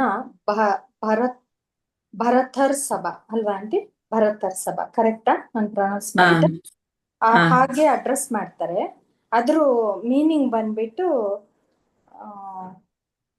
ಬುಲ್ ಅಂತೀವಲ್ಲ, ಬುಲ್ ನಮ್ಮ ಇದ್ರಲ್ಲಿ ಬುಲ್ಲು. ಆ ಬುಲ್ಲು ಬಂದು ಬಸವಣ್ಣ ಅಲ್ವಾ ಆಂಟಿ? ಕರೆಕ್ಟಾ? ಅದೇನಂದ್ರೆ ತುಂಬಾ ಕೆಲಸ ಮಾಡತ್ತೆ, ಕಡಿಮೆ ಸುಖ ಪಡೆಯತ್ತೆ ಅದು. ಬಟ್ ನಮ್ಮ ಮನುಷ್ಯರಲ್ಲಿ ನಾವು ಕಡಿಮೆ ಕೆಲಸ ಮಾಡ್ಬೇಕು, ಜಾಸ್ತಿ ಸುಖ ಪಡಿಬೇಕು. ಸುಖನೋ ಪ್ರಾಫಿಟ್ ಯಾವ ತರ ಬೇಕಾದ್ರು. ಆದ್ರಿಂದ ಕೃಷ್ಣ ಅರ್ಜುನನ್ಗೆ ನೀನು ಕಡಿಮೆ ಜಾಸ್ತಿ ಕೆಲಸ ಮಾಡಿ ಕಡಿಮೆ ಎಕ್ಸ್ಪೆಕ್ಟ್ ಮಾಡ್ತೀಯ ನೀನು ಅಂತ ಹೊಗಳಿ ಹೇಳೋ ಅಂತದ್ದು. ಈ ಡಿಸೈರ್ಸ್ ಬಗ್ಗೆ ಈ 3 ಶ್ಲೋಕದಲ್ಲಿ ಹೇಳ್ತಾ ಇದ್ರಲ್ವಾ, ಈ ತರ ಡಿಸೈರ್ ಬಂದು ಈ ಆಸೆಗಳು ನಮ್ಮ ಅದೇ ತುಂಬಾ ದೊಡ್ಡ ಎನಿಮಿ, ಗ್ರೇಟೆಸ್ಟ್ ಎನಿಮಿ. ಅದು ನಮ್ಮ ವಿಸ್ಡಮ್ಮು ಮತ್ತೆ ಇಂಟೆಲೆಕ್ಟ್, ಆ ಎರಡನ್ನು ಮುಚ್ಚಾಕೋದು. ಅದು 3 ವಿಧಾನದಲ್ಲಿ ಇವಾಗ ಎಲ್ಲರೂ ತುಂಬಾ ಚೆನ್ನಾಗಿ ಎಕ್ಸ್ಪ್ಲೈನ್ ಮಾಡ್ತಾ ಇದ್ರಲ್ಲ. ಒಂದು ಸೆನ್ಸ್ ಆರ್ಗನ್ ಇಂದ ಬರೋ ಅಂತ ಡಿಸೈರ್ಸ್, ಇನ್ನೊಂದು ಎಮೋಷನಲ್ ಡಿಸೈರ್ಸ್, ಯಾವ್ದು ಮೈಂಡ್ ಅಲ್ಲಿ ಕ್ರಿಯೇಟ್ ಆಗೋದು. ಸೆನ್ಸ್ ಆರ್ಗನ್ ಫಿಸಿಕಲ್ ಆಗೋದು, ಎಮೋಷನಲ್ ಡಿಸೈರ್ಸ್ ಮೈಂಡ್ ಅಲ್ಲಿ. ಎಕ್ಸಾಂಪಲ್ ಹೇಳ್ಬೇಕು ಅಂದ್ರೆ, ನಾವು ಒಂದು ಅತಿಯಾದ ಮೋಹ ಇಟ್ಕೊಂಡ್ಬಿಡ್ತೀವಿ. ಯಾರು ಇಲ್ಲ ಅಂದ್ರೆ ಒಂದು ಫ್ಯಾಮಿಲಿ ಒಳಗನೆ ನಮ್ಮ ಮಕ್ಳ ಮೇಲೆ ನಮ್ಗೆ ಇದು ಸಾಧಾರಣವಾಗಿ ಎಲ್ಲಾರ್ಗೂ ಆಗೋವಂಥದ್ದು ಗೊತ್ತೇ ಆಗಲ್ಲ, ತಪ್ಪೇ ಇಲ್ಲ ಅನ್ಕೊಂತೀವಿ. ತುಂಬಾ ಮೋಹ ಇಟ್ಕೊಳ್ಳೋದು, ಆಸೆ ಇಟ್ಕೊಳ್ಳೋದು, ಅವ್ರಿಗೆ ಇದ್ ಮಾಡಕ್ಕೋಸ್ಕರ ಯಾವ ತರ ತಪ್ಪು, ಆ ಆಸೆಯಿಂದ ಯಾವ ತರ ತಪ್ಪಾಗೋದಂತ ಎಲ್ಲಾರ್ಗೂ ಗೊತ್ತು. ಏನೋ ಸುಳ್ಳು ಹೇಳೋದು, ಅಥವಾ ಅವ್ರು ತಪ್ಪು ಮಾಡಿದ್ರು ಅವ್ರಿಗೆ ಕರೆಕ್ಟ್ ಮಾಡದೇ ಇರೋದು, ಬೇರೆಯವ್ರದೇ ತಪ್ಪು ಅನ್ನೋದು, ಅದೆಲ್ಲ ಒಂದ್ ತರದ್ದ ಎಮೋಷನಲ್ ಆಗಿ ಬರೋ ಅಂತ ಆಸೆಗಳು. ಅಥವಾ ನಮ್ಮ ಮಕ್ಳಿಗೆ ಅರ್ಹತೆ ಇಲ್ದೆ ಹೋದ್ರು ಅವ್ರಿಗೆ ಆ ಸ್ಥಾನ ಕೊಡ್ಸೋದು, ಅದೆಲ್ಲ ಒಂದು ಎಮೋಷನಲ್ ಆಗಿ ಬರೋ ಅಂತ ಇದು. 3ನೇದು ಬಂದ್ಬಿಟ್ಟು, ಇವಾಗ ನಮ್ಮ ಜ್ಞಾನ ಪಡೆಯುವಾಗ ತುಂಬಾ ಅದ್ರಲ್ಲೂ ಒಂದು ಆಸೆ, ನಾನೇ ಮೇಲಿರ್ಬೇಕು, ನಾನೇ ಪಾಂಡಿತ್ಯ, ನನಗೆ ಎಲ್ಲಾರ್ಗಿಂತ ಗೊತ್ತಿರೋದು. ಅದನ್ನು ಒಂದು 3 ತರ ಅದು ಕ್ರಿಯೇಟ್ ಆಗೋದು. ಅದು ಹಿಂದಿನ ಶ್ಲೋಕಕ್ಕೆ ಬರುತ್ತೆ. ಅದು ಈ ತರ ಇದೆಲ್ಲ ಬರೋ ಅಂತದ್ದು ಥಾಟ್ ಅಲ್ಲಿ ಬರೋದು. 3ನೇದು ಬರೋದು ಬಂದ್ಬಿಟ್ಟು ಥಾಟ್ ಅಂದ್ರೆ ನಮ್ಮ ಯೋಚನೆಯಲ್ಲಿ ಬರೋ ಅಂತದ್ದು. ಅದೇನಾಗತ್ತೆ ಅಂದ್ರೆ, ಈ ನಮ್ಗೆ ಯೋಚನಾ ಶಕ್ತಿ, ಲಾಸ್ ಆಫ್ ರೀಸನಿಂಗು ಆ ತರ ಎಲ್ಲ ಆಗತ್ತೆ. ಇವಾಗ ಇಲ್ಲಿ ಅರ್ಜುನನ್ಗೆ ಹೇಳೋದು, ನೀನು ಆ ತರ ಆಗ್ಬೇಕು ಅರ್ಜುನ. ಭರತರ ಸಭಾ ಅಂದ್ರೆ ಅದೇ ಬುಲ್ ತರ ಆಗ್ಬೇಕು. ಯಾವ್ದು ತುಂಬಾ ಕೆಲಸ ಮಾಡಿ ಕಡಿಮೆ ಸುಖ ಪಡೆಯತ್ತೆ, ನೀನು ಆ ತರದ್ದೇ ನೀನು. ಮತ್ತೆ ಫಸ್ಟ್ ಇದಕ್ಕೆ ಏನ್ ಮಾಡ್ಬೇಕು ಅಂದ್ರೆ, ಫಸ್ಟ್ ಸೆನ್ಸ್ ಆರ್ಗನ್ಸ್ ಅದನ್ನ ಕಂಟ್ರೋಲ್ ಮಾಡೋದು ತುಂಬಾ ಸುಲಭ, ಅದನ್ನ ಮಾಡ್ಕೋಬೇಕು. ನೆಕ್ಸ್ಟ್ ಬಂದ್ಬಿಟ್ಟು ಈ ಮೈಂಡ್ ಎಮೋಷನಲ್ದು ಬರೋ ಅದನ್ನ ಕಂಟ್ರೋಲ್ ಮಾಡೋಕ್ಕೆ ಪ್ರಯತ್ನ ಪಡ್ಬೇಕು. ಇದೆಲ್ಲ ಕಂಟ್ರೋಲ್ ಮಾಡದೇ ಇರೋದ್ರಿಂದ ಇವಾಗ ಎಲ್ಲರೂ ಹೇಳಿರೋದೇ ಅದು, ಮತ್ತೆ ರಿಪೀಟ್ ಈ ಶ್ಲೋಕದಲ್ಲಿ. ಆಸೆ ಪೂರ್ತಿ ಆಗದೆ ಇರುವಾಗ ನಮ್ಗೆ ಕೋಪಕ್ಕೆ, ಅಜಿಟೇಷನ್ ಕಡೆ ಹೋಗುತ್ತೆ. ಅದು ಜನರಲ್ ಆಗಿ ಎಲ್ಲರಿಗೂ ಆಗೋದು. ಏನೋ ಒಂದು ತುಂಬಾ ಆಸೆ ಇಟ್ಕೊಂಡಿರ್ತೀವಿ, ಅದಾಗದೆ ಇರೋಷ್ಟೊತ್ತಿಗೆ ಕೋಪ ಬರಕ್ ಶುರು ಆಗ್ಬಿಡತ್ತೆ. ಮತ್ತೆ ನಮ್ ಬುದ್ಧಿನೇ ಕಳ್ಕೊಂಡ್ಬಿಡ್ತೀವಿ, ನಾವು ಯೋಚನಾ ಶಕ್ತಿ ಕಳ್ಕೊಂತೀವಿ. ಆವಾಗ್ಲೇ ತಪ್ಪುಗಳು ಮಾಡೋದು, ಅಥವಾ ಯಾವ್ದಾದ್ರು ತಪ್ಪುದಾರಿ, ಆಸೆ ಪೂರ್ತಿ ಮಾಡ್ಬೇಕಂದ್ರೆ ತಪ್ಪುದಾರಿಗೂ ಹೋಗ್ಬಿಡ್ತೀವಿ. ಅಷ್ಟಂಕ ಚೆನ್ನಾಗೇ ಇರ್ತೀವಿ, ಆಸೆಗೋಸ್ಕರ ಏನ್ ಬೇಕಾದ್ರೂ ಮಾಡ್ಬಿಡ್ತೀವಿ. ಎಕ್ಸಾಂಪಲ್ ಅಂದ್ರೆ ಡೈಲಿ ಲೈಫಲ್ಲಿ ಎಲ್ಲಾರು ಮಾಡೋಂಥದ್ದೇ, ಈ ಕ್ಯೂ ಸ್ಕಿಪ್ ಮಾಡ್ಬಿಡೋದು, ಯಾಕಂದ್ರೆ ನಮ್ಗೆ ಅದ್ ಬೇಗ ಪಡ್ಕೋಬೇಕು ಅನ್ನೋದು. ಎಕ್ಸಾಂಪಲ್, ತುಂಬಾ ಸಿಂಪಲ್ ಆದ ಎಕ್ಸಾಂಪಲ್ಗಳು. ಈ ತರದ ಚಿಕ್ಕ ಎಕ್ಸಾಂಪಲ್. ಅದು 3 ತರ ಹೇಗೆ ಕಂಟ್ರೋಲ್ ಮಾಡೋದು ಅಂತ ಕೃಷ್ಣ ಅರ್ಜುನನ್ಗೆ ಹೇಳೋದು. ಅದು ಇಲ್ಲ, ಅದೆಲ್ಲ ಮಾಡದೆ ಹೋದ್ರೆ ಅದೇ ಬುದ್ಧಿ ಮತ್ತು ವಿವೇಕ ಕಳ್ಕೊಂತೀವಿ. ಅದ್ 2 ಕಳ್ಕೊಂಡ್ಮೇಲೆ, ಇಂಟೆಲೆಕ್ಟ್ ಕಳ್ಕೊಂಡ್ಮೇಲೆ ಏನು ಪ್ರಯೋಜನ ಇಲ್ಲ. ನಮ್ಮ ಒಳಗೆ ಎಲ್ಲ ಮನುಷ್ಯನೇ ಕಳ್ಕೊಂಡಾಗೆ, ಪರ್ಸನಾಲಿಟಿಯೇ ಕಳ್ಕೊಂಡಾಗೆ. ಅದು ಮೇನ್. ಅದು 2ನೇ ಚಾಪ್ಟರ್ ಅಲ್ಲೇ ತುಂಬಾ ಚೆನ್ನಾಗಿ ಎಕ್ಸ್ಪ್ಲೈನ್ ಮಾಡಿರ್ತಾರೆ. ಆ ಕೋಪಕ್ಕೆ ದಾರಿ ಆಗೋದು ಅದೆಲ್ಲಾನು ಅದೇ ಕಾರಣ. ಅಷ್ಟೇ ಅಂತ. ಬೇರೆಯವ್ರು ಚೆನ್ನಾಗಿ ವಿವರವಾಗಿ ಹೇಳಿದ್ರ ಸುಮತಿ, ಧನ್ಯವಾದಗಳು. ಹಾಗೆ ಇಂದ್ರಿಯಗಳನ್ನ ನಿಯಂತ್ರಣ ಮಾಡೋ, ಅದು ಯಾತಕ್ಕೆ ನಿಯಂತ್ರಣ ಮಾಡು ಅಂತಂದ್ರೆ, ನಮ್ಗೆ ಆತ್ಮ ಸಾಕ್ಷಾತ್ಕಾರದ ಕಡೆಗೆ ಹೋಗಕ್ಕೆ ಬಿಡಲ್ಲ. ಯಾರು ಇಂದ್ರಿಯಗಳನ್ನ ಮನಸ್ಸನ್ನ ನಿಯಂತ್ರಣ ಮಾಡಿರ್ತಾನೋ ಅಂಥವನನ್ನ ಯುಕ್ತ ಅಂತ ಕರೆಯೋದು. ಇನ್ನು ಮುಂದೆ ನೀವು ಅನೇಕ ಸರ್ತಿ ಕೇಳ್ತಾ ಬರ್ತೀರ, ಯುಕ್ತ ಮತ್ತೆ ಯೋಗಿ ಅನ್ನುವ ಶಬ್ದಗಳನ್ನು. ನಾ ಹೇಳ್ದಾಗೆ ಇಂದ್ರಿಯಗಳು ಕೇಳಬೇಕು.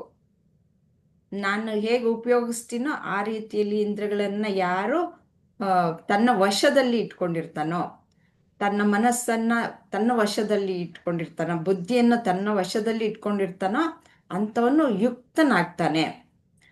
ಆ ರೀತಿಯಲ್ಲಿ ಹತೋಟಿಯಲ್ಲಿ ಇಟ್ಕೊಳ್ಬೇಕು.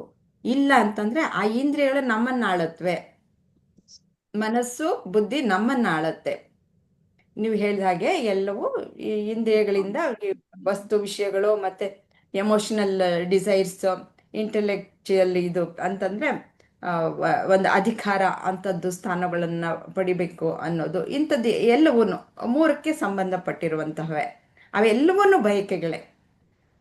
ಅವುಗಳ ಎಲ್ಲ ಬಯಸಬೇಡ, ಬಯಕೆ ಪಡಬೇಡ ಅಂತ ಅಲ್ಲ, ಆದರೆ ಅವುಗಳಿಂದ ನೀನು ತೊಂದರೆಗೆ ಒಳಪಡಬೇಡ. ಅವುಗಳನ್ನ ಹೇಗೆ, ಅವುಗಳ ಇತಿಮಿತಿಯನ್ನ ನೀನು ಅರ್ಥಕೊಳ್ಬೇಕು. ಯಾಕೆಂದ್ರೆ ಅವೆಲ್ಲನೂ ಬದಲಾವಣೆ ಆಗ್ತಾ ಇರುತ್ತೆ, ಕಾಲ ಕಾಲಕ್ಕೆ ಬದಲಾವಣೆ ಆಗ್ತಾ ಇರುತ್ತೆ.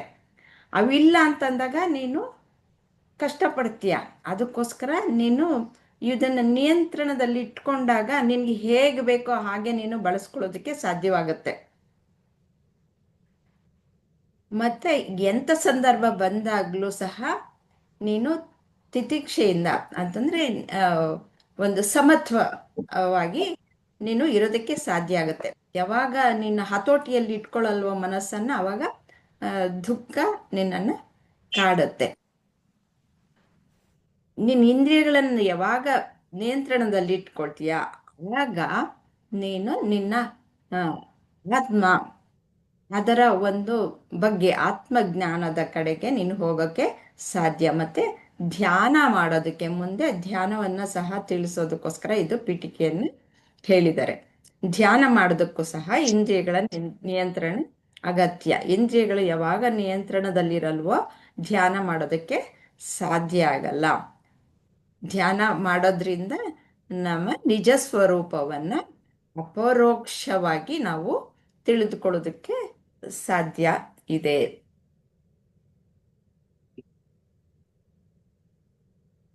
ಏನಾದರೂ ಯಾರಾದರೂ ಇನ್ನೇನಾದರೂ ಶೇರ್ ಮಾಡ್ಕೊಳ್ತೀರಾ?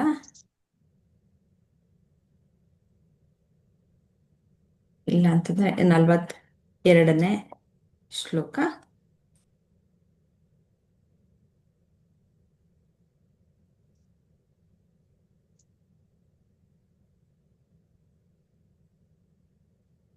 ಇಂದ್ರಿಯಾಣಿ ಪರಾಣ್ಯಾಹುಃ ಇಂದ್ರಿಯೇಭ್ಯ ಪರಂ ಮನಃ ಮನಸಸ್ತು ಪರ ಬುದ್ಧಿರ್ ಯೋ ಬುದ್ಧೇ ಪರತಸ್ತು ಸಹ.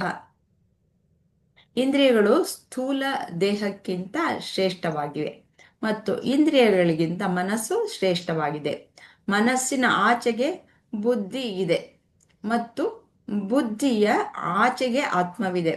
ಇವಾಗ ಆತ್ಮವಾದ ಕಡೆಗೆ ಬೆರಳು ತೋರಿಸಿ ಸ್ಪಷ್ಟವಾಗಿ ಹೇಳ್ತಾ ಇದ್ದಾರೆ.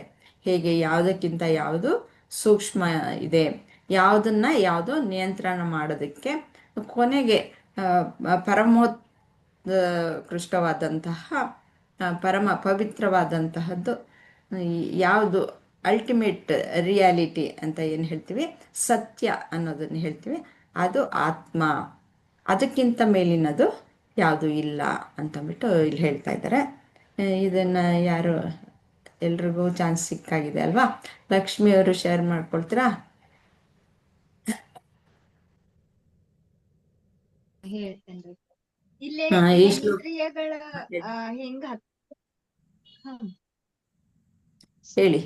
ಕ್ವಶನ್ ಓದ್ಲಾ? ಈ ಶ್ಲೋಕದಲ್ಲಿ ಶರೀರದಿಂದ ಆರಂಭಿಸಿ ಒಂದಕ್ಕಿಂತ ಒಂದು ಶ್ರೇಷ್ಠವೆಂದು ತಿಳಿಸಿದ್ದಾರೆ. ಅವು ಯಾವುವು?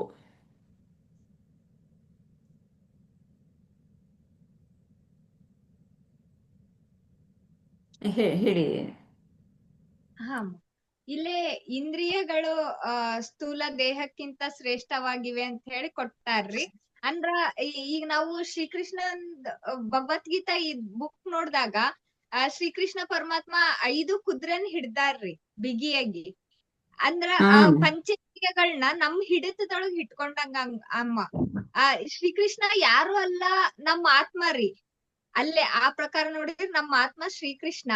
ನಾವು ಪಂಚೇಂದ್ರಿಯಗಳನ್ನ ನಮ್ ಹಿಡಿತದೊಳಗ್ ಇಟ್ಕೋಬೇಕ್ರಿ. ನಮ್ ಹಿಡಿತದೊಳಗ್ ನಾವ್ ಯಾವಾಗ ಇಟ್ಕೊಂತೇವೆ ಅವಾಗ ನಾವ್ ಕೃಷ್ಣನ್ನ ಮುಟ್ಟಕ್ ಸಾಧ್ಯ ಐತಿ ಅಂತ ಹೇಳಿ ಎಷ್ಟ್ ಸರಳ ಕೊಟ್ಟಾರ್ರಿ ಇದ್ರೊಳಗ. ಅಂದ್ರ ಇಂದ್ರಿಯಗಳನ್ನ ನಾವ್ ಕಂಟ್ರೋಲ್ನೊಳಗ್ ಇಟ್ಕೊಂಡ್ರ ನಮ್ ಮನಸ್ಸು ನಮ್ ಕಂಟ್ರೋಲ್ನೊಳಗ್ ಇರ್ತೈತ್ರಿ. ಮನಸ್ಸು ಇತ್ತು ಅಂತ ಹೇಳಿದ್ರ ಬುದ್ಧಿ ಸಿಕ್ತೈತ್ರಿ. ಬುದ್ಧಿ ಇದ್ದಾಗ ನಮ್ಗ ಆತ್ಮಜ್ಞಾನದ ಕಡೆಗ್ ಹೋಗಾಕ್ ಸಾಧ್ಯ ಐತಿ ಅಂತ ಹೇಳಿ ಹೇಳ್ಕೊಟ್ಟಾರ್ರಿ. ಫಾರ್ ಎಕ್ಸಾಂಪಲ್ ಇಲ್ಲಿ ಇದು ಮೊಬೈಲ್ ಐತಮ್ಮ. ನಾವ್ ಮೊಬೈಲ್ ನೊಳಗ ಈಗ ಕ್ಲಾಸ್ ನೋಡೋದ್ರ ಬದ್ಲು ಇದ ಟೈಮ್ ನೊಳಗ ಒಂದ್ ಫಿಲ್ಮ್ ನೋಡ್ಬೋದು ಅಂತ ಹೇಳೇನು ಅನ್ಕೋಬೋದ್ರಿ. ಒಂದ್ ಪಿಕ್ಚರ್ ನೋಡ್ಬೋದು, ಪಂಚೇಂದ್ರಿಯಗಳ ಈಗ ಇವತ್ತು ಯಾವ್ದೋ ಒಂದ್ ಚೆನ್ನಾಗಿರೋದು ಅಥವಾ ಫಾರ್ ಎಕ್ಸಾಂಪಲ್ ಒಂದ್ ಸೀರಿಯಲ್ ಆಗಿರ್ಬೋದ್ರಿ. ಇಲ್ಲ ಆ ಟೈಮ್ನೊಳಗ 7 to 9 ಅಥವಾ ಆ ಟೈಮಲ್ಲಿ ಒಂದ್ ಯಾವ್ದೋ ಸೀರಿಯಲ್ ಚೆನ್ನಾಗೈತಿ, ಸೀರಿಯಲ್ ನೋಡ್ಬೋದು ಅಂತಂದ್ ಹೇಳಿ ಹೋದ್ವಿ ಅಂತಂದ್ ಹೇಳಿದ್ರ ಅಲ್ಲೇ ಆ ಸೀರಿಯಲ್ ನೊಳಗಿರೋದು ನಮ್ಮ ಪಂಚೇಂದ್ರಿಯಗಳಿಗೆ ಮುಟ್ತೈತಿ ಅಮ್ಮ.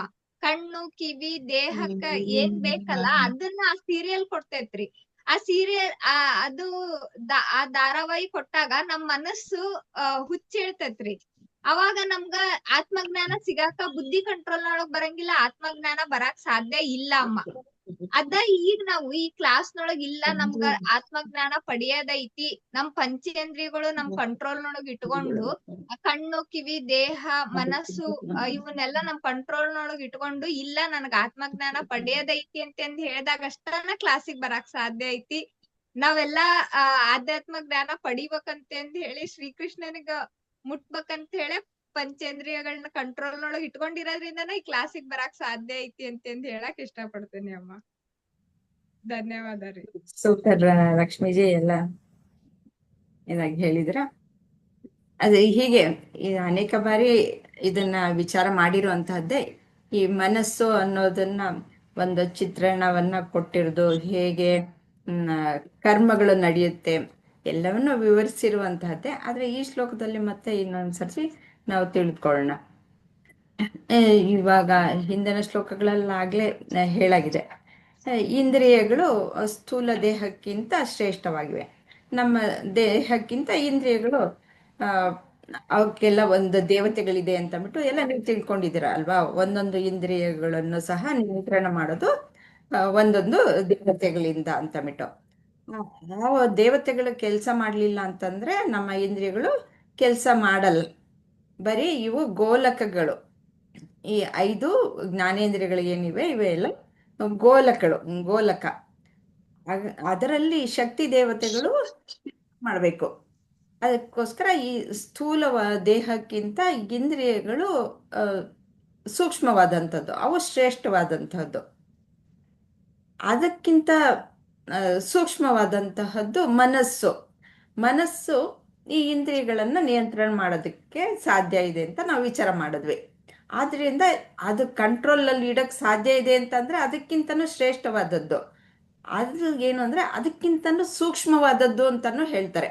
ಸೂಕ್ಷ್ಮವಾಗಿದ್ದರೆ ಮಾತ್ರ ಅದನ್ನೆಲ್ಲ ಆವರಿಸ್ಕೊಳ್ಳೋದಕ್ಕೆ ಸಾಧ್ಯವಾಗುವಂತಹದ್ದು. ಈ ಮನಸ್ಸನ್ನು ಸಹ ನಾವು AVSC ಕ್ಲಾಸಲ್ಲಿ ನೀವು ತಿಳ್ಕೊಂಡಿದ್ದೀರಾ. ಮನಸ್ಸನ್ನು ನಿಯಂತ್ರಣ ಮಾಡೋದು ಬುದ್ಧಿ ಅಂತ ಬಿಟ್ಟು ಈ ಭಗವದ್ಗೀತೆ ಕ್ಲಾಸಲ್ಲೂ ಅನೇಕ ಬಾರಿ ನಾವು ವಿಚಾರ ಮಾಡಿದ್ದೀವಿ. ಮನಸ್ಸನ್ನ ನಿಯಂತ್ರಣ ಮಾಡುವಂತಹದ್ದು ಬುದ್ಧಿ ಅಂತ. ಆದ್ರೆ ಬುದ್ಧಿ ಕೆಲಸ ಮಾಡಕ್ಕಾಗದೇ ಇರೋದು ಯಾವಾಗ ಅಂತಂದ್ರೆ ಮನಸ್ಸಿನಲ್ಲಿ ತುಂಬಾ ಕ್ಲೌಡಿ ಆಗ್ಬಿಟ್ರೆ, ವಿಚಾರಗಳು ತುಂಬ್ಕೊಂಡ್ಬಿಟ್ರೆ ಅವಾಗ ಬುದ್ಧಿ ಕೆಲಸ ಮಾಡಲ್ಲ. ಬುದ್ಧಿ ಕೆಲಸ ಮಾಡೋದಕ್ಕೆ ಮನಸ್ಸು ಸಹ ಅಲೋ ಮಾಡಬೇಕು. ಆದ್ರೆ ಬುದ್ಧಿ ಮನಸ್ಸಿಗಿಂತ ಸೂಕ್ಷ್ಮವಾದದ್ದು. ಆದರೆ ಇವಿಷ್ಟು ಸ್ಥೂಲ ದೇಹ ಇರ್ಬೋದು, ಇಂದ್ರಿಯಗಳಿರ್ಬೋದು, ಮನಸ್ಸಿರ್ಬೋದು, ಬುದ್ಧಿ ಇರ್ಬೋದು, ಇವು ಇಷ್ಟೂ ಸಹ ಅನಾತ್ಮಗಳೇ. ಇವು ಎಲ್ಲಕ್ಕೂ ಸಹ ಚೈತನ್ಯ ಎಲ್ಲಿಂದ ಬರುತ್ತೆ? ಆತ್ಮನಿಂದನೇ ಬರೋದು. ಅದು ಇವೆಲ್ಲಕ್ಕಿಂತ ಸೂಕ್ಷ್ಮವಾದದ್ದು. ಅದಕ್ಕಿಂತ ಆಚೆ ಇರುವಂತಹದ್ದು ಯಾವುದು ಇಲ್ಲ. ಆತ್ಮನೇ ಕೊನೆ ಸತ್ಯವಾದದ್ದು. ಅದೇ ನಮಗೆ ಈ ಬುದ್ಧಿಯಲ್ಲಿ ಅಜ್ಞಾನ ಇರೋದು. ನಾವು ಬುದ್ಧಿಯಲ್ಲಿ ಬರೀ ಜ್ಞಾನ ಇದೆ ಅನ್ಕೊಂಡಿದೀವಿ, ಆದರೆ ಬುದ್ಧಿಯಲ್ಲಿ ಅಜ್ಞಾನ ಇದೆ. ಏನು ಅಜ್ಞಾನ ಇದೆ? ನಾನು ದೇಹ, ನಾನು ಮನಸ್ಸು, ಬುದ್ಧಿ ಅನ್ನೋ ಅಜ್ಞಾನ ಇದೆ. ಅದು ನಾನು ಆತ್ಮ ಅನ್ನೋ ಜ್ಞಾನ ಬರ್ಬೇಕಾದ್ರೆ ಈ ಆತ್ಮಜ್ಞಾನ ತಿಳ್ಕೊಳ್ಬೇಕು. ಆವಾಗ ಅದು ರಿಯಲೈಸ್ ಮಾಡ್ಕೊಳ್ಳೋದು, ನಾನು ಇಷ್ಟು ದಿನ ತಪ್ಪು ತಿಳ್ಕೊಂಡಿದ್ದೆ, ಅದಕ್ಕೋಸ್ಕರ ಈ ಕಾಮ್ಯ ಕರ್ಮವನ್ನು ಮಾಡ್ತಾ ಇದ್ದೆ. ಅಲ್ಲ, ನಾನು ಪರಮಾತ್ಮ ಸ್ವರೂಪಿ ಅಂತ ಬುದ್ಧಿಯಲ್ಲಿ ಬರಬೇಕು. ಆಗ ಅಹಂಕಾರ ಅನ್ನೋದು ತಾನೇ ನಾನು ಅನ್ನೋದು ಸುಳ್ಳು ನಾನು ಅಂತ ಅಂದ್ಬಿಟ್ಟು ನಾವು ಏನು ಅಹಂಕಾರ ತಾನೇ ಈ ವ್ಯಾವಹಾರಿಕ ಜಗತ್ತಿನಲ್ಲಿ ಇರ್ಬೇಕಾದ್ರೆ ಈ ಅಹಂಕಾರವೇ ಕೆಲಸ ಮಾಡೋದು, ನಾನು ಅಂತ ರೆಪ್ರೆಸೆಂಟ್ ಮಾಡೋದು. ಅದಕ್ಕೆ ಗೊತ್ತಾಗುತ್ತೆ. ಅದಕ್ಕೆ ಈ ಇಂದ್ರಿಯಗಳು ಏನು ಹೇಳುತ್ತೋ ಅವುಗಳನ್ನೆಲ್ಲ ಹಿಡ್ಕೊಂಡ್ಬಿಟ್ಟಿರುತ್ತೆ, ಇಂದ್ರಿಯಗಳನ್ನ, ಮನಸ್ಸನ್ನ, ಬುದ್ಧಿನ ಹಿಡ್ಕೊಂಡ್ಬಿಟ್ಟಿರುತ್ತೆ. ಅವುಗಳು ತೋರಿಸೋದೇನು, ಈ ಬಾಹ್ಯ ಪ್ರಪಂಚವನ್ನೇ ತೋರಿಸೋದು. ಅದು ಯಾಕೆಂದ್ರೆ ಡಿಸೈನ್ ಮಾಡಿರೋದು ಹಾಗೆ, ಅವುಗಳ ಗುಣಗಳ ಪ್ರಕಾರ ಅವು ಕೆಲಸ ಮಾಡುತ್ತೆ. ಅದೇ ಆತ್ಮಜ್ಞಾನ ಅನ್ನೋದು ಏನು, ಶಾಸ್ತ್ರಗಳ ಮುಖಾಂತರ, ಗುರುಗಳ ಮುಖೇನ ನಾವು ತಿಳ್ಕೊಂಡು ಅದನ್ನ ಪರಿಶೀಲನೆ ಮಾಡಿದಾಗ ಹೌದು ಅಂತ ಸತ್ಯ ನಮಗೆ ಗೊತ್ತಾಗತ್ತೆ. ಗೊತ್ತಾದಾಗ ಓ ನಾನು ಆತ್ಮಸ್ವರೂಪಿ ಅಂತಂದ್ಬಿಟ್ಟು ತಿಳ್ಕೊಳ್ತೀವಿ. ಅದಕ್ಕೆ ಅದು ಸತ್ಯವಾದದ್ದು. ಇನ್ನು ಎಲ್ಲವೂ ಆತ್ಮ ಬಿಟ್ರೆ, ಅಂದ್ರೆ ಆತ್ಮ ಅಂದ್ರೆ ಪರಮಾತ್ಮ, ಪರಬ್ರಹ್ಮನನ್ನ ಬಿಟ್ರೆ ಇನ್ನೆಲ್ಲವೂ ಅನಾತ್ಮವೇ.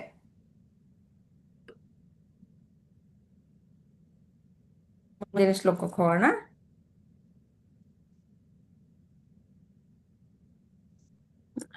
ಇದನ್ನ ಯಾರು ತಗೊಳ್ತೀರಾ? ಇಂದ್ರಮ್ಮ ಅವ್ರು ಹೇಳ್ತೀರಾ? ಹ, ಎಲ್ಲದಕ್ಕಿಂತ ಶ್ರೇಷ್ಠವಾದದ್ದು ಯಾವುದು ಮತ್ತು ಹೇಗೆ ಕಾಮರೂಪಿ ಶತ್ರುವನ್ನು ಗೆಲ್ಲುವುದು? ಶ್ರೇಷ್ಠವಾದದ್ದು ಯಾವುದು ಅಂತ ಹೇಳಾಗೋಯ್ತು. ಕಾಮರೂಪಿ ಶತ್ರುವನ್ನ ಹೇಗೆ ಗೆಲ್ಲೋದು ಅನ್ನೋದನ್ನ ತಿಳಿಸಿ. ಕ್ವಶನ್ ಮೇಡಮ್, ಕ್ವಶನ್ ಹಾಕ್ತೀನಿ. ಎಲ್ಲದಕ್ಕಿಂತ ಶ್ರೇಷ್ಠವಾದದ್ದು ಯಾವುದು ಮತ್ತು ಹೇಗೆ ಕಾಮರೂಪಿ ಶತ್ರುವನ್ನ ಗೆಲ್ಲುವುದು? ಕಾಮರೂಪಿ ಶತ್ರು ಅಂತಂದ್ರೆ ನಾವು ಬಯಕೆಗಳು ಅಂತಂದ್ಬಿಟ್ಟು ಈಗ ತಿಳ್ಕೊಂಡ್ವಿ ಅಲ್ವಾ? ಆ ಬಯಕೆಗಳನ್ನ ಗೆಲ್ಲೋದು ಹೇಗೆ ಅನ್ನೋದು ಸಹ ಗೊತ್ತಿರ್ಬೇಕಲ್ವಾ ನಮ್ಗೆ. ಶ್ರೇಷ್ಠವಾದದ್ದು ಯಾವುದು ಅಂದ್ರೆ ಆತ್ಮ ಅಂತಂದ್ಬಿಟ್ಟು ಈಗ ಹಿಂದಿನ ಶ್ಲೋಕದಲ್ಲಿ ನಾವು ತಿಳ್ಕೊಂಡ್ವಿ. ಮೇಡಮ್, ಇಲ್ಲಿ ಅರ್ಜುನ ಬುದ್ಧಿಗಿಂತ ಹೆಚ್ಚಿನದನ್ನು ತಿಳಿದುಕೊಂಡು ಮನಸ್ಸನ್ನು ಆತ್ಮವು ಭೌತಿಕ ಬುದ್ಧಿಗಿಂತ ಶ್ರೇಷ್ಠವೆಂದು ತಿಳಿದುಕೊಂಡು ಓ ಅರ್ಜುನನೇ, ಉನ್ನತ ಆತ್ಮದ ಶಕ್ತಿಯಿಂದ ಕೆಳಮಟ್ಟದ ಶಕ್ತಿಗಳನ್ನು ಅಂದ್ರೆ ಇಂದ್ರಿಯಗಳು, ಮನಸ್ಸು ಮತ್ತು ಬುದ್ಧಿ ನಿಗ್ರಹಿಸು ಮತ್ತು ಕಾಮವೆಂಬ ಈ ಅಸಾಧಾರಣ ಶತ್ರುವನ್ನು ಕೊಲ್ಲು. ಅಂದ್ರೆ ಏನಾಗ್ತಾ ಇರ್ತದೆ ಮೇಡಮ್, ನಾವು ಇಂದ್ರಿಯಗಳ ಒಂದು ವಿಷಯ ವಸ್ತುಗಳಿಗೆ ಪದೇ ಪದೇ ಹೋಗ್ತಾ ಇರ್ತೇವೆ. ಅವನ್ನ ಹೋಗ್ಬಿಟ್ಟು ಅವನ್ನ ಅನುಭವಿಸ್ಲಿಕ್ಕೆ ಇಷ್ಟಪಡ್ತೇವೆ. ಅಂದ್ರೆ ಏನಾಗುತ್ತೆ ಇಲ್ಲಿ ಅಂತಂದ್ರೆ, ಈ ಮೇಲಿನಿಂದ ಯಾವಾಗ್ಲೂ ನೀರು ಹರಿಯೋದು ಮೇಲಿಂದ ಕೆಳಗಡೆನೆ. ಹಾಗೆ ಇಂದ್ರಿಯ ಒಳಗಾಗಿ ನಮ್ಮ ಮನಸ್ಸು ಕೂಡ ಆ ಕಡೆನೆ ಹರಿತಿರ್ತದೆ. ಈಗ ಮೇಲಿಂದ ನೀರನ್ನ ನಾವು ಮೇಲೆ ಎತ್ತಬೇಕು ಕೆಳಗಡೆಯಿಂದ ಅಂದ್ರೆ ನಮ್ಗೊಂದು ಮಿಷನ್ ಬೇಕಾಗ್ತದೆ. ಮಿಷನ್ ಅಂತಂದ್ರೆ ಯಾವುದೋ ಒಂದು ಲಿಫ್ಟ್ ಮಾಡ್ಲಿಕ್ಕೋಸ್ಕರ ಒಂದು ಇದನ್ನ ಉಪಯೋಗಿಸ್ತೇವೆ. ಆಗ ಆನ್ ಮಾಡಿದಾಗ ನೀರು ಮೇಲ್ ಬರ್ತದೆ.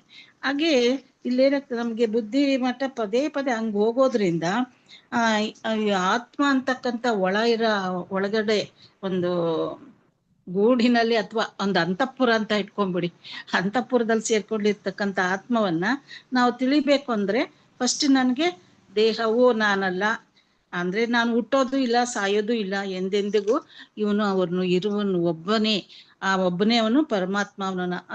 ದೇಹ ಅಲ್ಲ, ಅವನು ಯಾವಾಗ್ಲೂ ನಾಶ ಆಗೋದಿಲ್ಲ, ಯಾವಾಗ್ಲೂ ಕೂಡ ಇದ್ದೇ ಇರ್ತಾನೆ, ಅವನು ನಿರಂತರ ಅಂತ ಹೇಳಿ ನಾವು ಅದನ್ನ ಮೊದಲು ಅಧ್ಯಯನ ಮಾಡ್ಬೇಕಾಗ್ತದೆ. ನಾವು ಅಂತಕ್ಕಂಥದ್ದು ಏನ್ ಭಾವಿಸ್ಕೊಂಡಿದೀವಿ ನಾವು, ಅದನ್ನ ನಾನು ಯಾರು ಅಂತ ಮೊದಲು ನಾವು ತಿಳ್ಕೊಳ್ಳೋದೇ ಇಲ್ಲ. ಅದೊಂದು ವಿಚಿತ್ರವಾಗಿ ಒಂದು ಇದು ಅನ್ಸುತ್ತೆ. ಇಷ್ಟು ದಿವಸ ನಾವು ತಿಳ್ಕೊಂಡಿರ್ಲಿಲ್ಲ. ಜೀವನ ಒಂದು ಏನಪ್ಪ ಇಷ್ಟೊಂದು ವಿಚಿತ್ರವಾಗಿದೆ, ಇದು ಯಾವುದು ನಾನಲ್ಲ, ನಾನು ಯಾರು ಅದ್ ನನಗೆ ಗೊತ್ತಿಲ್ಲ, ನಾನು ಯಾರಲ್ಲವೋ ಅದ್ ನಾನು. ಇದೇಗಿದೆ, ನಾನು ಯಾವುದನ್ನು ಮುಖ್ಯವಾಗಿ ತಿಳ್ಕೋಬೇಕೋ ಅದಕ್ಕೆ ಗಮನನೇ ಕೊಟ್ಟೇ ಇಲ್ಲ.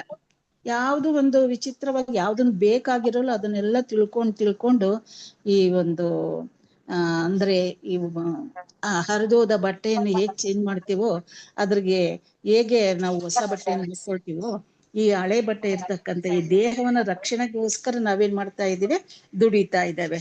ಅದ್ರ ಜೊತೆಗೆ ಅದರ ಆಸೆ ಆಕಾಂಕ್ಷೆಗಳನ್ನು ತೀರಿಸ್ಲಿಕ್ಕೂ ಪ್ರಯತ್ನ ಪಡ್ತೇವೆ. ಇದೆಂತದಪ್ಪ ಇದು ಅಂತ ಅನ್ಸುತ್ತೆ.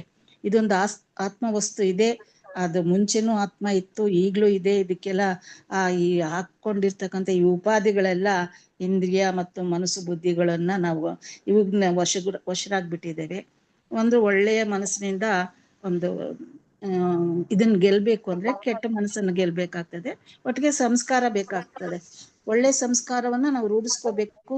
ಕೆಟ್ಟ ಸಂಸ್ಕಾರವನ್ನ ಬಿಟ್ಟು ಹಾಕ್ಬೇಕು. ಮತ್ತೆ ಇದೆಲ್ಲದಕ್ಕಿಂತ ನಮ್ಮಲ್ಲಿರ್ತಕ್ಕಂಥ ಎಲ್ಲ ಒಂದು ದುಷ್ಟ ಶಕ್ತಿಗಳನ್ನ, ಈ ಕಾಮಕ್ರೋಧಗಳನ್ನ ಅಥವಾ ಇಂದ್ರಿಯ ಅಪೇಕ್ಷೆಗಳನ್ನ ಇದನ್ನೆಲ್ಲ ತಿಳ್ಕೊಂಡು ಅವನ್ನ ನಾಶ ಮಾಡಿ ನಾವು ಆತ್ಮಜ್ಞಾನದ ಕಡೆಗೆ ಹೋಗ್ಬೇಕಾಗ್ತದೆ. ಅದ್ರ ಜೊತೆಗೆ ಈ ಅಂದ್ರೆ ನಮ್ಮಲ್ಲಿರೋ ಈ ಆಸೆ ಆಕಾಂಕ್ಷೆ ಸಹಾಯಗಳನ್ನು ತೆಗೆದುಕೊಂಡು ಒಂದು ಪ್ರಯತ್ನದಿಂದ ನಾವು ಅದನ್ನ ನಿಭಾಯಿಸ್ಕೋಬಹುದು. ಅಂದ್ರೆ ಯಾವುದೇ ಒಂದು ವಸ್ತು ನಾವು ಆಸೆ ಪಡ್ತಾ ಇದ್ರೆ ಉದಾಹರಣೆಗೆ ನಾವು ಎಷ್ಟೊಂದ್ ಸರಿ ಗುರೂಜಿ ಪ್ರಕಾರನೇ ಕೇಳಿದ್ದೇವೆ. ಒಂದ್ ಮೈಸೂರು ಪಾಕನ್ನ ಫಸ್ಟಿಗೆ ತಿಂದ್ಬಿಟ್ಟು ಅದನ್ನ ಆಸೆ ತೀರಿಸ್ಕೊಂಡ್ರು, ಅದು ಜಾಸ್ತಿ ಆದಾಗ ನಮ್ಗೆ ಅದು ಬೇಡ ಅನಿಸ್ತದೆ, ಬೇಡ ಅನ್ನೋ ಹಾಗೆ ಆಗ್ತದೆ. ಹಾಗೆ ಎಲ್ಲ ಆಸೆಗಳನ್ನ ನಾವು ಪ್ರಯತ್ನ ಪೂರ್ವಕವಾಗಿ ಕಟ್ ಹಾಕ್ಬಿಡ್ಬೇಕು ಅನ್ಸುತ್ತೆ. ಅಂದ್ರೆ ಇದಕ್ಕೆ ಉದಾಹರಣೆ ಅಂತ ಹೇಳಿದ್ರೆ, ಅಂದ್ರೆ ನಮಗೆ ಜ್ಞಾನ ಬೇಕು ಮೇಡಮ್. ಜ್ಞಾನ ಇದ್ರೆ ಮಾತ್ರ ಇವೆಲ್ಲ ನಿಭಾಯಿಸ್ಲಿಕ್ಕೆ ಸಾಧ್ಯ. ಮತ್ತಿನ್ನೊಂದು ಏನು ಹೇಳ್ತಾ ಇದ್ರಲ್ಲಿ ಒಂದು ಉದಾಹರಣೆ ಕೊಡ್ಬೇಕಂದ್ರೆ, ನಾವು ಚೆನ್ನಾಗಿರ್ತಕ್ಕಂಥ ಮನಸ್ಸನ್ನ ಪಳಗಿಸ್ಬೇಕಾಗ್ತದೆ. ಅಂದ್ರೆ ಒಂದು ಕಾಡಾನೆಯನ್ನ ನಾವು ಹೇಗೆ ಹೆಡ್ಡಾನಕ್ಕೆ ಉಪಯೋಗಿಸ್ಕೊಂಡು ಅದನ್ನ ಸರ್ಕಸ್ಗೆ ಅಥವಾ ಯಾವುದೇ ಒಂದು ಇದಕ್ಕೆ ಜೂನಲ್ಲಿ ಉಪಯೋಗಿಸ್ಕೊತಾರೆ, ಹಾಗೆ ನಮ್ಮ ಮನಸ್ಸನ್ನ ಕೂಡ ಎಲ್ಲ ನಿಗ್ರಹಿಸ್ಬಿಟ್ಟು ಒಂದು ಕೆಡ್ಡಕ್ಕೆ ಹಾಕಿದಾಗೆ ಹಾಗೆ ಪಳಗಿಸ್ಬೇಕು. ಕುತ್ಕೊಂಡ್ರೆ ಕುತ್ಕೋಬೇಕು, ಇದು ಬೇಡ ಅಂದ್ರೆ ಬೇಡ ಅಂತ ಹೇಳಿ ಹಾಗೆ ಆ ಜ್ಞಾನವನ್ನು ಪಡ್ಕೋಬೇಕು ಅನ್ಸುತ್ತೆ ನನಗೆ. ಅಂದ್ರೆ ಯಾವುದೇ ಒಂದು ಫಸ್ಟ್ಗೆ ಉತ್ತಮ ಒಂದು ಸಂಸ್ಕಾರಗಳನ್ನ ನಾವು ರೂಢಿಸ್ಕೋಬೇಕಾಗ್ತದೆ. ಈ ಕಾಮಕ್ರೋಧ ಮೋಹ ಇವೆಲ್ಲ ಬಿಟ್ಟಾಕ್ಬಿಟ್ಟು ನಾವು ಅದನ್ನ ವಿರುದ್ಧವಾಗಿ ಅದನ್ನ ನಮ್ಮಲ್ಲೇ ನಾವು ಅದನ್ನ ಬೆಳೆಸ್ಕೊಂಡಾಗ ಅದನ್ನ ಗೆಲ್ಲೋದು ಸುಲಭವಾಗಿ ಹೋಗ್ಬೋದು. ಆಮೇಲೆ ಅಂದ್ರೆ ಇನ್ನ ಏನ್ ಹೇಳ್ಬಹುದು ಅಂತಂದ್ರೆ ಅಂದ್ರೂ ಇವರು ಈ ಒಂದು ಈ ಆಸೆ ಆಕಾಂಕ್ಷೆಗಳು ಮುಗಿಸೋದು ತುಂಬಾ ಕಷ್ಟನೇ, ಸಹಿಸ್ಕೊಳ್ಳೋದು. ನಮ್ಮಂತ ಒಂದು ಪ್ರಾಪಂಚಿಕ ಇಷ್ಟೊಂದು ಕಳ್ಕೊಂಡ್ಬಿಟ್ಟಿದ್ವಿ, ಚಿಕ್ಕಂದಿಂದ ನಮ್ಗೆ ಸಿಗ್ಲಿಲ್ಲ ಈ ಜ್ಞಾನ. ಎಲ್ಲೋ ಒಂದು ಪಡ್ಕೊಂಡು ಈಗ ಒಂದ್ ದಾರಿಗೆ ಬರ್ತಾ ಇದ್ದೇವೆ. ಈಗ ನಾನು ಆತ್ಮ ಅಂತ ಹೇಳಿ ಹಾಗೆ ಅನ್ಸ್ತಾ ಇದೆ. ಆದ್ರೂ ಅದ್ರ ಜೊತೆಗೆ ಇವೆಲ್ಲೆಲ್ಲೋ ಹೋದ್ರು ತೂರ್ಕೊಂಡು ಹೋದ್ರು ಬರ್ತವೆ ಅವು ಮತ್ತೆ ಕಿಟಕಿ ಮೂಲಕನೋ ಗವಾಕ್ಷಿ ಮೂಲಕನೋ ಎಲ್ಲೆಲ್ಲೋ ಈ ಕಾಮ ಕೆಟ್ಟದ್ದು ನಾವು ಹಾಳಾಗ್ತಿದ್ದೇವೆ. ನಾವು ಸೀರಿಯಲ್ ನೋಡ್ಬಾರ್ದು, ನಾನು ಅದನ್ನ ತಿನ್ಬಾರ್ದು, ಇದನ್ನ ತಿನ್ಬಾರ್ದು, ಅವ್ರ ಮೇಲೆ ವ್ಯಾಮೋಹ ಇಟ್ಕೋಬಾರ್ದು, ನಾನು ಅನಿಶ್ಚಿತ, ನಾನು ಯಾವ ವ್ಯಾಮೋಹ ಇಲ್ಲ ನನಗೆ ಅಂತ ಅನ್ಕೊಂಡ್ರುವೆ ಅದೇನಾಗತ್ತೆ, ಬಂದ್ ಯಾವುದೋ ಒಂದು ವೇಷದಲ್ಲಿ ಬಂದ್ ಸೇರ್ಕೊಂಡ್ಬಿಡ್ತದೆ ಒಳಗಡೆ. ನಮ್ಮ ಬುದ್ಧಿ ಶಕ್ತಿ ಎಷ್ಟೇ ಇದು ಮಾಡಿದ್ರು ಕೂಡ ಅದು ಮತ್ತೆ ಬರ್ತದೆ, ಮತ್ತೆ ಮುಚ್ಕೊಂಡ್ ಬರ್ತದೆ. ಹಾಗೆ ಈ ಆಸೆ ಅಂತಕ್ಕಂಥ ಅವಶೇಷಗಳನ್ನ ಮೊದಲು ನಾಶ ಮಾಡಿಬಿಡ್ಬೇಕು. ಇಂದ್ರಿಯ ಆಸಕ್ತಿಗಳನ್ನ ಪೂರ್ಣವಾಗಿ ಕಳ್ಕೊಂಡ್ಬಿಡ್ಬೇಕು. ಆಗ ಒಂದು ನಮ್ಗೆ ಆತ್ಮಜ್ಞಾನ ಪಡಿಬೋದು ಅಂತ ಅನ್ಸುತ್ತೆ. ಅದೇ ಮತ್ತೆ ಏನು ಇದಕ್ಕೆ ಒಂದು ಒಳ್ಳೆ ಪ್ರಯತ್ನ ಅಂದ್ರೆ ಟ್ರೈ ಮಾಡ್ತಾನೆ ಇರೋದು. ಮರಳಿ ಪ್ರಯತ್ನ ಮಾಡು. ನಿನ್ಗೆ ಈ ಶ್ಲೋಕ ಬರ್ಲಿಲ್ಲ ಅಂತ ಹೇಳಿದಾಗ ನೀನು 1 ಸಾರಿ ಅಲ್ಲ, 2 ಸಾರಿ ಅಲ್ಲ, 10 ಸರಿ ಓದು. ನಿನ್ಗೆ ವಯಸ್ಸಾಯ್ತು ಯಾಕೆ ಭಗವದ್ಗೀತೆ ನನಗೆ ಕಂಠಪಾಠ ಮಾಡ್ಲಿಕ್ಕೆ ಆಗೋದಿಲ್ಲ ಅಂತ ತಿಳ್ಕೊಂಡಿದೀಯಾ? ನಿನ್ಗೆ ಆ ಪವರ್ ಇದೆ. ನೀನು ನನಗೆ ಉದಾಹರಣೆಗಾಗಿ ಹೇಳ್ತಾ ಇದ್ರು ಮೇಡಮ್ ನನ್ನ ಫ್ರೆಂಡ್ಸ್ ಎಲ್ಲ, ನಿಂಗೆ ವಯಸ್ಸಾಯ್ತು ಅಂತ ಯಾಕೆ ಇದ್ ಮಾಡ್ತೀಯಾ? ನಿನ್ನಲ್ಲಿ ಇದೆ ಶಕ್ತಿ, ಆ ಪವರ್ ಏನ್ ಎಲ್ಲೂ ಹೋಗಿರಲ್ಲ. ಈಗ ನೀನೇ ಹೇಳ್ತೀಯ ಆತ್ಮಿಗೆ ಸಾವಿಲ್ಲ, ಹುಟ್ಟಿಲ್ಲ, ಹಾಗೆ ಹೀಗೆ ಅಂತ. ಹಾಗಾಗಿ ನೀನಲ್ಲಿ 1 ಸರಿ ಅಲ್ಲ ಅಂತಂದ್ರೆ 30 ಸರಿ ಓದು. ಅದು ಆ ಶ್ಲೋಕ ನಿನ್ ಅಂದ್ರೆ ಮರಳಿ ಪ್ರಯತ್ನ ಮಾಡು ಅಂತ ಹೇಳಿ ಒಂದು ಇದ್ರಲ್ಲಿ ತಿಳ್ಕೊಬೇಕಾಗುತ್ತೆ. ಒಟ್ಟೆ ಈ ಒಂದು ಆಧ್ಯಾತ್ಮಿಕ ಜೀವನದ ಈ ಹೋರಾಟದಲ್ಲಿ ಮೊದ್ಲು ಈ ಕಾಮಗಳನ್ನ, ಕ್ರೋಧಗಳನ್ನ ಮತ್ತೆ ಮನಸ್ಸು ಬುದ್ಧಿಯನ್ನ ತೋಟೆಯಲ್ಲಿ ಇಟ್ಕೊಂಡು ಆತ್ಮ ಅಂತಕ್ಕಂಥ ಜ್ಯೋತಿನ, ಆ ಬೆಳಕನ್ನ ನಮ್ಮಲ್ಲೇ ಇದೆ ಅಂತ ಹೇಳ್ಬಿಟ್ಟು ಅದನ್ನ ನಾವು ಅರ್ಥಕೋಬೇಕಾಗ್ತದೆ, ತಿಳ್ಕೊಬೇಕಾಗ್ತದೆ. ಆತ್ಮಜ್ಞಾನ ನಿಮ್ಗೆಲ್ಲ ತುಂಬಾ ಚೆನ್ನಾಗಿ ಸಿಕ್ಕಿದೆ, ಬಟ್ ನನ್ಗೆ ಸ್ವಲ್ಪ ಲೇಟ್ ಆಗಿ ಸಿಕ್ಕಿದೆ. ಆದ್ರೂ ಪರವಾಗಿಲ್ಲ. Okay, thank you madam. ಇಷ್ಟೇ ನನಗೆ ಹೇಳಲಿಕ್ಕೆ ಸಾಧ್ಯ ಆಗ್ತದೆ. ಒಂದು ಕ್ಷಣ ಈಗ ಈ ತಕ್ಷಣನೇ ಮುಕ್ತಿ ಅನ್ನೋದು ಯಾವಾಗ ಸಿಕ್ತು ಅನ್ನೋದು ಏನು ಬೇಕಾಗಿಲ್ಲ. ಅದೇ ಹೇಳ್ತಾ ಅದನ್ನ ರೂಢಿಸ್ಕೊಳಕ್ ಆಗ್ತಾ ಇಲ್ಲ ಮೇಡಮ್ ನನ್ಗೆ. ಅದೇ ಟೈಮ್ ಹಿಡಿಸುತ್ತೆ, ಅದು ಪರವಾಗಿಲ್ಲ. ಎಲ್ಲ ಇವಾಗ ನಿಮ್ಗೆ ಎಲ್ಲ ಆಳಕ್ಕೆ ಹೋಗ್ತಾ ಇದೆ. ನೀವು ಮಾತಾಡೋದು ಎಲ್ಲಾನು ಕೇಳಿದ್ರೆ ಗೊತ್ತಾಗ್ತಾ ಇದೆ ಅಲ್ವಾ? ಹಾಗೇನೆ ಶ್ರೀಕೃಷ್ಣ ಹೇಳ್ತಾ ಇರೋದು ಹಾಗೆ, ಏನು ಮನಸ್ಸನ್ನ ನಿಯಂತ್ರಣದಲ್ಲಿಡೋದು ಅಷ್ಟು ಸುಲಭ ಅಲ್ಲ. ಅರ್ಜುನ ಕೇಳಿ ಮರಳಿ ಪ್ರಯತ್ನ ಮಾಡ್ಬೇಕು. ಹೇಳ್ತೀಯಪ್ಪ, ನೀನ್ ಹೇಳ್ತೀಯ, ಆದ್ರೆ ನನ್ಗೆ ಕಷ್ಟ ಆಗ್ತಾ ಇದೆ, ಮನ್ಸು ನಿಲ್ಲೋದೇ, ಏನ್ ಮಾಡೋದು? ಅದು ಹೇಳ್ದಾಗ ಹೌದಪ್ಪ ಹೋಗುತ್ತೆ, ಅದ್ರ ಗುಣ ಹಾಗೆ. ನೀನ್ ಅದನ್ನ ಎಲ್ಲಿ ಹೋಗ್ತಾ ಇದೀಯೋ ಮತ್ತೆ ಎಳ್ಕೊಂಬಂದ್ ಇಲ್ಲೇ ಕುಡ್ಸು, ಎಳ್ಕೊಂಬಾ ಇಲ್ಲಿ ಕುಡ್ಸು. ಅದು ಹಾಗೆ ಕುಡ್ಸಿ ಅದನ್ನ ಪಳಗಿಸ್ಬೇಕು. ನೀವು ಏನ್ ಹೇಳಿದ್ರಲ್ಲ ಇವಾಗ, ಆನೇನೆ ಹೆಂಗೆ ಕೆಡುವಿ ಅದನ್ನ ಪಳಗಿಸು ಅಂತ ದೊಡ್ಡ ದೇಹ ಇದು ಕುತ್ಕೊಂಡ್ರೆ ಕುತ್ಕೊಳ್ಳುತ್ತೆ, ನಿಂತ್ಕೊಳ್ಳುತ್ತೆ. ನಮಸ್ಕಾರ ಮಾಡಿದ್ರೆ ನನ್ನ ಸೊಂಡಿಲಿಂದ ಮೇಲೆ ಆಶೀರ್ವಾದ ಮಾಡುತ್ತೆ. ಹೇಗೆ ಟ್ರೈನಿಂಗ್ ಮಾವತಗಿನಿಂದ. ಈ ಮನಸ್ಸು ಅನ್ನೋದು ತುಂಬಾ ಬಲಶಾಲಿ. ಅದು ನಾನೇನಾದ್ರೂ ಪಳಗಿಸ್ಬೋದು, ಮನಸ್ಸನ್ನು ಪಳಗಿಸೋದು ಇನ್ನು ಕಷ್ಟ. ಹಾಗೆ ಆದ್ರೆ ಪ್ರಯತ್ನದಿಂದ ಸಾಧ್ಯ ಅಂತ. ಧನ್ಯವಾದಗಳು ಇಂದ್ರ. ಬೇರೆಯವ್ರು ಯಾರಾದ್ರೂ ಏನಾದ್ರು ಶೇರ್ ಮಾಡ್ಕೊಳ್ಳೋದಿದ್ರೆ ಶೇರ್ ಮಾಡ್ಕೊಳ್ಬೋದು. ಇಂದ್ರಮ್ಮ ಅವರು ಈ ಕೊನೆಯದನ್ನ ಹೇಳ್ಬಿಟ್ಟು ಅರ್ಥವನ್ನು ಓದ್ಬಿಡಿ. ನಾ ಹೇಳಿದ್ದು ಕೊನೆಯದೇ ಅಲ್ವಾ? 43 ಮೇಡಮ್ ನಾ ಹೇಳಿದ್ದು. 43ನೇ ನಾ ಹೇಳಿದ್ದು ಅಲ್ವಾ? ಹೌದು. ಓಂ ತತ್ಸತ್ ಇತಿ ಭಗವದ್ಗೀತಾ. ಸೊ ಇದನ್ನ ಹೇಳ್ಬಿಡಿ, ಓದ್ಬಿಡಿ ಅಂದೆ. ಪ್ರಭುಜಿ ಅವ್ರದೊಂದು ಸ್ಲೋಗನ್ ಹೇಳ್ಬಿಟ್ರಿ. ನೀವ್ ಹೇಳಿ. ನಾನೆಂಬುದು ನಾನಲ್ಲ, ದೇಹ ಮನ ಬುದ್ಧಿ ನಾನಲ್ಲ, ಸಚ್ಚಿದಾನಂದ ಆತ್ಮ ಶಿವ ನಾನು ನಾನೇ, ಶಿವೋಹಂ ಶಿವೋಹಂ ಶಿವೋಹಂ, ಶುದ್ಧ ಚೈತನ್ಯ ನಾನು, ಆತ್ಮ ಸ್ವರೂಪಿ ನಾನು. ಈ ಭಾವನೆಯಲ್ಲಿ ಜೀವನ ಮಾಡಿದಾಗ ಬುದ್ಧಿ ಮನಸ್ಸು ಪರಿಶುದ್ಧವಾಗಿ ಜೀವನ ಮುಕ್ತಿಯಾಗುತ್ತದೆ, ಶಾಂತಿಯನ್ನು ಪಡೆಯುತ್ತಾನೆ. ಧನ್ಯವಾದಗಳು. ಕರ್ಮಯೋಗ ಫಲ, ಕರ್ಮಯೋಗದ ಫಲ. ಶ್ರೀಮದ್ ಭಗವದ್ಗೀತಾಸು ಉಪನಿಷತ್ಸು ಬ್ರಹ್ಮ ವಿದ್ಯಾಯ ಯೋಗಶಾಸ್ತ್ರೇ ಶ್ರೀಕೃಷ್ಣಾರ್ಜುನ ಸಂವಾದೇ ಕರ್ಮಯೋಗೋ ನಾಮ ತೃತೀಯೋಧ್ಯಾಯಃ. ಇದರ ಅರ್ಥನು ಹೇಳ್ಬಿಡೋಣ. ಓಂ ಸತ್ಯವೇ, ಹೀಗೆ ಬ್ರಹ್ಮ ವಿದ್ಯೆ ಯೋಗಶಾಸ್ತ್ರಗಳನ್ನು ಉಳ್ಳ ಶ್ರೀಕೃಷ್ಣ ಮತ್ತು ಅರ್ಜುನನ ನಡುವಿನ ಸಂಭಾಷಣೆಯ ರೂಪದಲ್ಲಿರುವ ಕರ್ಮಯೋಗ ಎಂಬ ಶೀರ್ಷಿಕೆಯ ಭಗವದ್ಗೀತೆ ಉಪನಿಷತ್ತಿನಲ್ಲಿ 3ನೇ ಅಧ್ಯಾಯವು ಮುಗಿಯುತ್ತದೆ. ಹರಿ ಓಂ ತತ್ಸತ್. ಧನ್ಯವಾದಗಳು ಎಲ್ಲರಿಗೂ. ಇವತ್ತು ಕರೆಕ್ಟ್ ಟೈಮಿಗೆ ಮುಗೀತು ಮೇಡಮ್. ಇವತ್ತು ಪ್ರತಿ ಸರಿ 9 ಆಗ್ಬಿಡ್ತಿತ್ತಲ್ವಾ, ಓಡಿ ಹೋಗ್ಬೇಕಾಗಿತ್ತು. ನೆಕ್ಸ್ಟ್ ವೀಕ್ 4ನೇ ಚಾಪ್ಟರ್